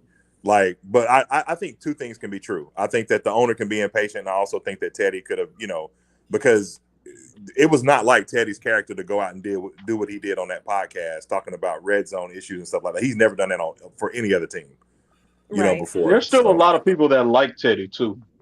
I don't think anybody likes Baker Mayfield. That matters, man. You know what I'm saying? That's a good point. Yeah, I was gonna say if you're gonna ruin the chemistry in the locker room, then you might just not want to put yourself in the position as trying to make yourself leader. There will be a coup if you're not careful. Yeah. Baker Mayfield wants to be Aaron Rodgers, but without the wins. You know what I'm saying? And it's just like you see how more and more people are starting to dislike, especially people that are not Packers fans. Like, bro, I couldn't deal with Aaron Rodgers, but if he was on my team, they would stomach him because he wins. You know what I'm saying? Well, some people take that moral high road. They like, no matter what, I don't want the guy on my team. Whatever. I compare Baker Mayfield, if y'all can follow me with this, to DeMarcus Cousins in the NBA, man. All the talent in the world, but everywhere. Really? Everywhere DeMarcus Cousins? Let me finish. Stop, man. But everywhere DeMarcus went, man, he was just more of a problem than his talent. No. But Baker ain't never done nothing on the field. No, exactly. Like Baker never done. No. DeMarcus. bro. But I'm not saying look, the Baker ain't gonna fight nobody. I'm just saying I'm just talking about the attitude, bro. His poor attitude, man. DeMarcus was serviceable though. I just don't want. Look, man, Baker can't come to Carolina, man. We got enough problems already. You know what I'm saying? He just can't. I'm with man. Pat. I'm with. If they release the man and it's a 1 year prove it deal on a, Me too. because Cleveland gonna have to pay him. Why not? But but John, I don't think that's realistic. I don't think you release that guy unless it really comes down to it, where because like Claire was saying, it's so much uncertainty surrounding Deshaun Watson right now, and people might say that the damage is irreparable, but at the same time, I think if they don't find a trade partner for him, they're going to let him play out, and teams like Seattle, Texans are going to be in the midst of trying to trade maybe a 6th-round pick, maybe a 7th-round pick. I don't think he'll ever play for Cleveland again. Like Ray said, that's just they're done with that. Man, it's like you're getting a divorce and you're living in the same house. Like that's not going to work. Because can you imagine if he does, like, let's just say for some strange, in some strange, multiverse reality, he goes he ends up 8-0 playing for Cleveland. Yes, and he goes 6-0 because Deshaun is suspended. Now you just paid a guaranteed contract to somebody, and this man's market value is going to be on fire.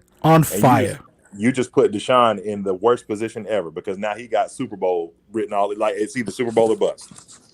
Now you got your fans mad or whatever. The other thing, you got to be a cold individual to put that man out there, knowing you ain't gonna play him no more. Yeah, they've already embarrassed him too bad, and vice versa. Yeah, but if the man wants his shit ain't gonna happen. We are way too far. But there's a flip side to that. Everybody's looking about the irreparable damage, but there's a flip side. This man is coming off and he wants a contract. He can't just get traded and be gone to obscurity and turn into a backup. What I'm trying to say is it's a mutual agreement with both sides. Listen, you play out the first half of the season or how many games Deshaun Watson is suspended. You play for a contract, you go to a team and they pay you. That's a mutual agreement and they both can settle in. At least if it was me, I would sit down with the team and be like, there is no trade partner for me right now. We both have an opportunity to succeed. We got Lonzo added to the show. Lonzo, what's going on with you today, man? What's up, y'all? What's up, Twan? What's going on? We got about 10 more minutes. We got 10 more minutes in the show, man, and then we're going to get up out of here. Let's just go ahead and get into wrap up. Anybody, it's just a free for all, and for the next 10 minutes till we get out of here. Anybody want to get any last points in or anything that's going on with the Panthers that you guys like to add in? I mean, do we even want to mess with? Does anybody want to mess with talking about the schedule, or no? I've been hearing reports that we got. That's gonna be a whole. That's gonna be a whole show. Okay. We only got 10 minutes, Claire. Then we won't touch on it. I'll leave. We only got 10 minutes, Claire. I'm gonna be yelling at Twan for 10 minutes straight. I've heard a lot of reports that we got the 49ers week 1. Yeah, that's. I don't think that's true though. Because then there was just shit today about apparently like the Falcons. I travel for that game. So like we would be playing the Falcons in Atlanta week 1. Tomorrow. So like tomorrow 8. Mm-hmm. Yeah. So yeah, we're gonna be right back here tomorrow night. Okay, no, I gotta go. I gotta go live on the NOP. I was gonna say, bro, I'll be at work. We're gonna be going live here. NOP. I was gonna say y'all can come on the NOP though. I'll put a pin in it. No. What time you going live? I'll be at work. I'll be at work till like 9:30. Tomorrow night. Yeah. I just want to give a shout out. We'll have to talk about that one. But anyway, I want to give a shout out to a happy birthday to Cameron Jarrell Newton. Because of you, sir, we have Monday night football games, and because the league doesn't think much of us now, we never get them again. So shout out. Big fan. Thank you, Cam. Thank you, Cam. Yeah. Where's the lie? They just don't know all the things we missed when you've gone away, bro. You know what I'm saying? Hey, look, man. Also, check out the I know a lot of people give him a hard time for it, but the Freaky Fridays, man. You know what I'm saying? He did the one last. Did the one he said freaky. He said freaky. It get real freaky. Funky Fridays or whatever. He did one last week with his daughter, and then he did the one with his brother. I mean, both great conversations, bro. Mm-hmm. You know what I'm saying, or whatever. Mm-hmm. Twan, can I ask you a question? And this for the whole panel. I might be in the minority on this, but you remember when not long before Kobe died, he went on Patrick Bet David's podcast. Yep. And Patrick asked him, he said, what do you think about Shaq? He said Shaq could have been the most dominant player ever had he had Kobe's work ethic. But screw Shaq. And here's the thing. I can almost swear he said Twan, but Well, no, I'm just asking this. This is really for the whole panel. I keep putting Keeb on mute, man, but he just won't stay there, man. What I say? What I do? Does this happen with anybody else? And I know this is not fair from a fan's perspective. It's not fair to put this kind of pressure on. But I've been over the last, because as you know, I know you know Twan, but many of I've been dealing with a lot of health issues, and so lately I've been going back and not having nothing but time watching a lot of old. Like I watched probably 3 or 4 games from the 2012-2013 season. You know what I'm saying? 2012-2013. Right. And when I go back and look at Cam that year, 15-17.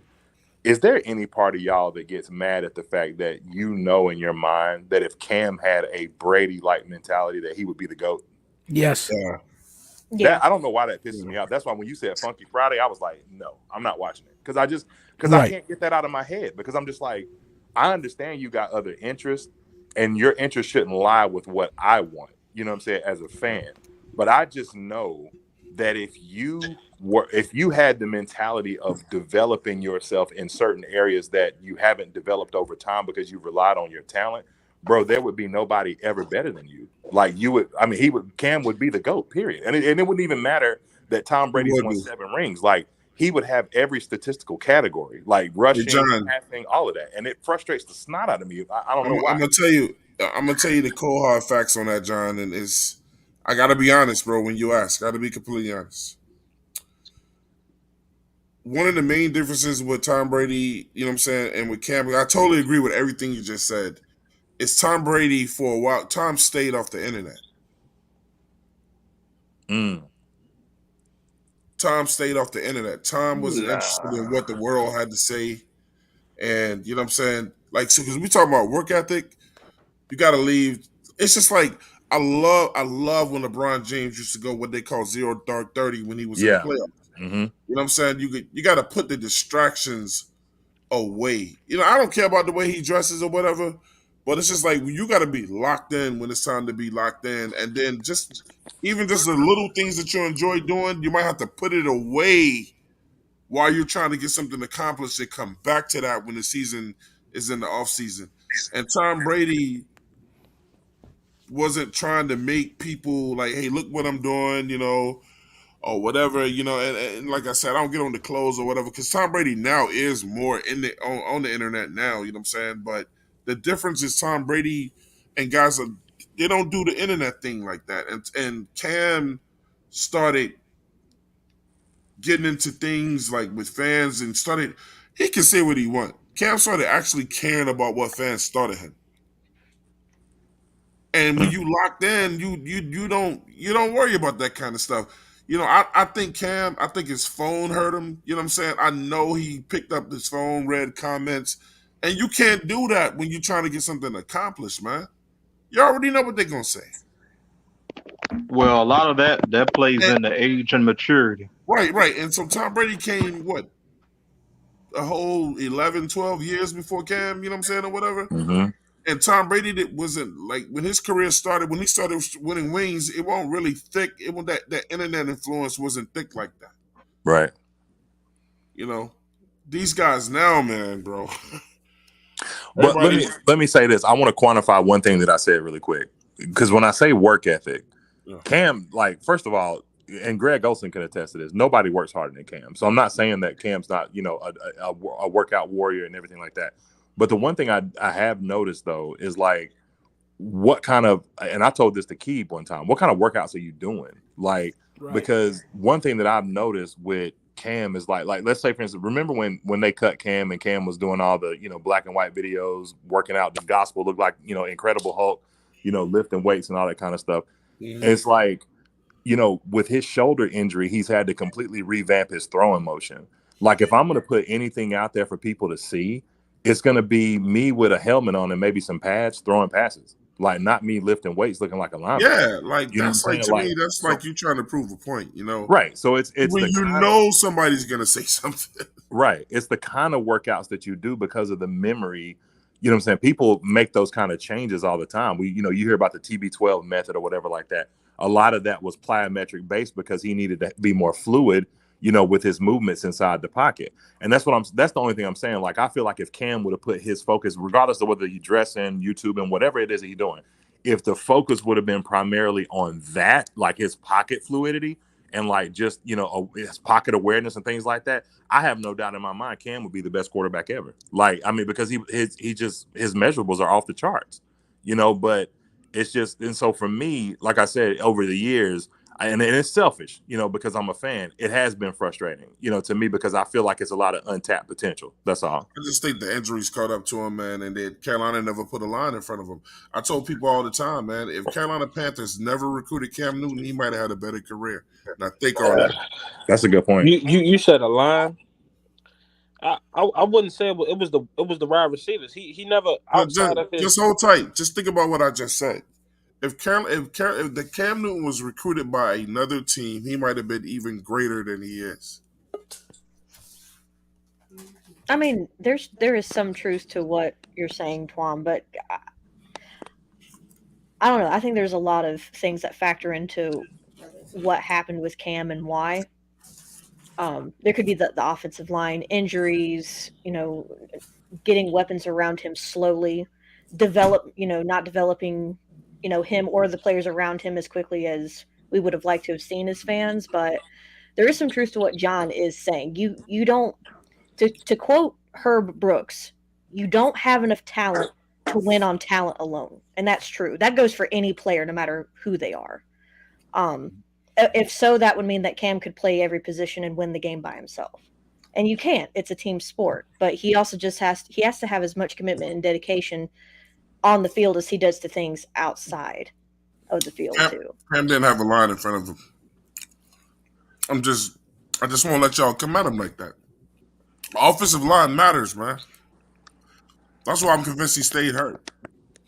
He didn't have a line. That's why I'm convinced he ran so much. And I know what I think is beyond the offensive line. Beyond that offensive line, if you look at what Baltimore does with their schemes of how they play with Lamar, his best years was them playing 2 to 3 tight ends.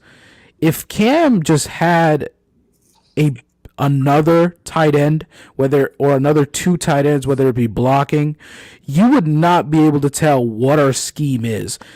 Lamar's traits and how they exploit his traits is he going to throw or is he going to run? And when you have 3 tight ends blocking or ready to catch a pass, defenses don't know what to do.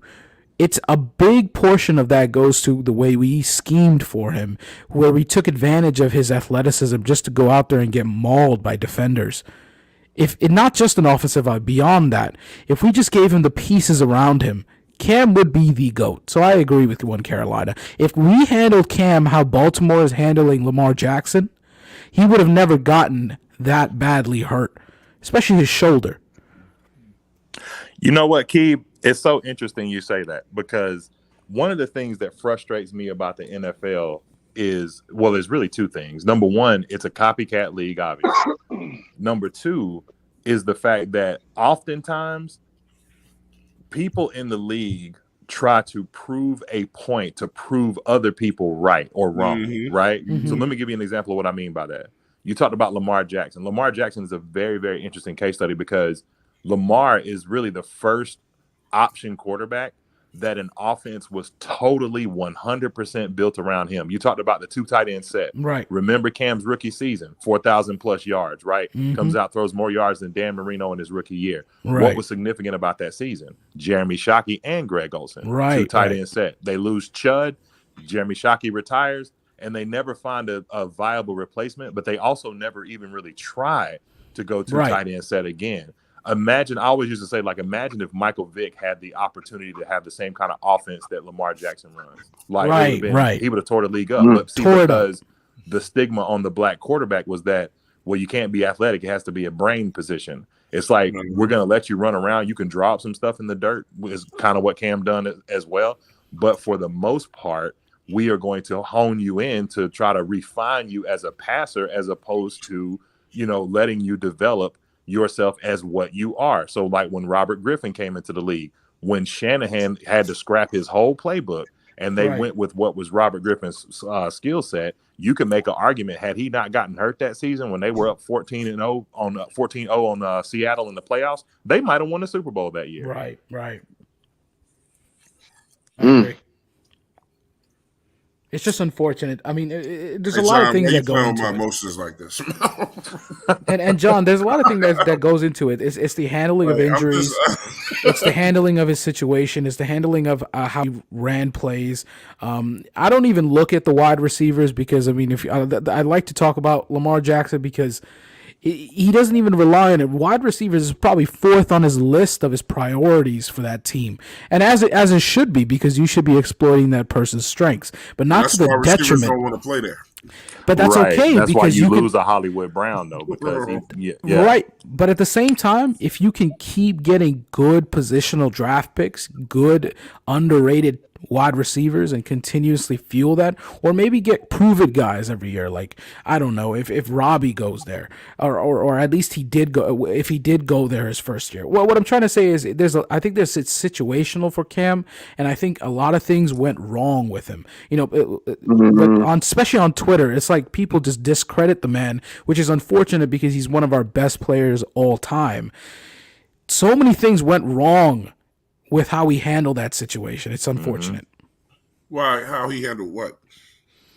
Like exploiting injuries, where we continuously played him, and Cam himself did not say that he was injured at times, but we should have known better. If you ask the guy to get mauled by our safeties and linebackers, of course he's going to get injured. We never had that hindsight of really checking up on him, and it's facts. It's out there. The interviews are out there. Ron Rivera said it. The team has stated it. Cam Newton has said it on his podcast. So it's out there. It's just unfortunate. I don't know. When it comes to Cam, real quick, I always keep it just real short, simple, and to the point. Yeah. I will always say we failed this man as an organization. We never put him in a legitimate situation to succeed. And I will always end it with, in my opinion, and it kind of goes to what Twan said with, if he went somewhere else, what could have been? I'll always think of what could have been, because we just completely fucking wasted a generational talent. The Carolina Panthers wasted his time in the end of the day, man. Right. And y'all aren't wrong for saying that either. I agree with kind of both sides. Yeah, let me say this with Cam too, man. Then you also had a coach in Ron Rivera that was trying to save his job, sending an injured guy back out on the field opposed to saying, Cam, you don't believe that they wouldn't save Cam from himself. What you think Cam gonna do? Cam wants to play. And then we're watching art imitate life happen again in a guy named CMC, who has to be saved from himself. And when he was injured, like, no, you're not going back out there unless I say you can go back out there. And now what do we have again? We have another head coach in the hot seat that may be willing to do dumb things to save his job. Ron Rivera, no Cam shouldn't have been playing in that last year that he was with him. Right. So it goes to hindsight. It's like you should have done better as an organization. Period. I can't think of a perfect place in the league right there, man. You know what I'm saying? Let's get some shout outs and let's get up out of here, man. I thank John from One Carolina and Pat Coltrane for dropping by with us, spending some time with us, man. I'm honored, man. I like to get those guys to get their shout outs before we get up out of here. Y'all know y'all can catch me on Twitter at Pat Coltrane, Facebook.com/Pat Coltrane, and on YouTube, the GOAT, Pat Coltrane. You know what I mean? I'm retired, but I still be doing videos, but I'm retired. So I just do it whenever I feel like doing it. Not retired. Okay. I'm retired, I just do it whenever I feel like doing it. So he Brett Favre. Yeah. I'm just hanging there as long as I can. Pat got the hardest giraffe reaction video on the streets, man. Oh my God, I cried with Pat. That was funny as hell. Classic. Man, that was That's raw my favorite emotion, video all dog. time, Pat. Like for real, that was raw emotion, Bro, real. thug tears, Pat. Thug tears. Real talk. Yeah, that's dope, bro. Man, yeah, I'm John from the One Carolina Show, man. I appreciate y'all having me tonight. Mhm. This is therapeutic. It's always fun, to jump on and chat, man, against good brothers fellowship, how we do. I always like to leave with a little nugget, man. So I will quote one of my favorite verses, and that's Galatians 6:9 to our team, and that's to not grow weary in well doing, because in due season we will reap if we faint not. So let's just have that faith, and continue to keep pushing that forward. one. I received that one. Keep pounding. I hear you, boy. I hear you. Keep.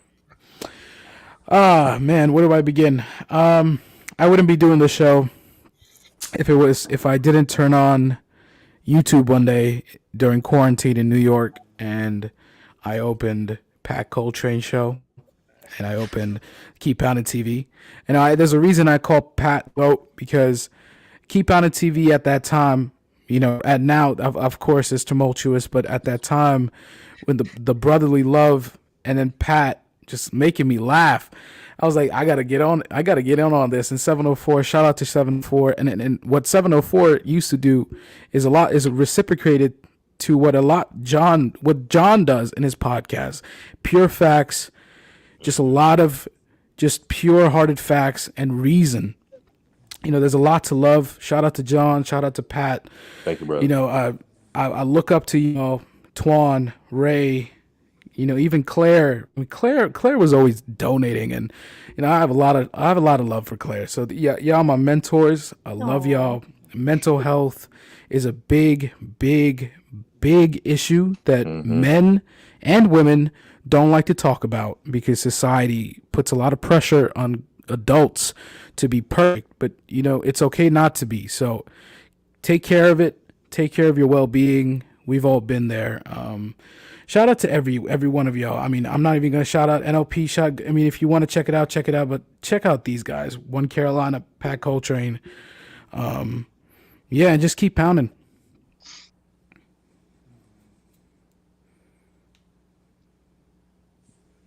You muted, Twan. Oh, said very well said, man. Claire. My bad. So I'll start out shouting out, of course, 704. I would not even be considered the first lady of the show, or even a part of the show, if it wasn't for him and Twan, Ray, Sakib, Petey, who's, I guess his phone is dead and is not on here. But definitely huge shout out to him. I say it every time I end the show. Had I not called in one night initially starting out helping Big Cat with his phone problems, I would have never ended up talking to Twan and 704 that night till almost 6 o'clock in the morning, knowing I had to be at work at 7. Funny how life works. Literally just talking about anything, everything. It wasn't even about the Panthers. It kind of just went off into totally different tangents the whole night. But we know. We're not gonna bring that up. But and then of course, shout out to One Carolina and Pat Coltrane. I've watched both of you guys, and I've loved both your shows. I started out with Keep Pounding TV, kind of like with Key during COVID, and eventually you guys started popping up very quickly, in my feed, and I was like, I've got to check these guys out. Just to hear what they're all about. So shout out to both of y'all for being guests on here. It's an honor. And would love to have y'all back. Just me personally. I know everybody on here would love to have y'all back. So absolutely. Thank you. Appreciate it. Pibis. Yeah. As always, shout out 704. Shout out my brother Twan. Obviously putting this all together. Yes, sir. That man right there. Appreciate Pat coming on here, One Carolina, Guru. Appreciate it. Love when y'all come on. I love the insight. I love the hot takes. But yeah, man, every time you show his picture, we get to the end of the show, and I know it's coming. I don't know if you got one tonight, but it's always every time we finish up a show, I just like I said, it's I'm still waiting for the day where it gets easier, because like every time we finish up one of these shows, I mean, we're doing these 704 Charlotte bound shows, so it's just as each show comes to an end, I can't help but have a bittersweet feeling of I'm glad, you know, we're carrying the torch and keeping it going, but goddamn, I wish that man was still here doing these shows with us.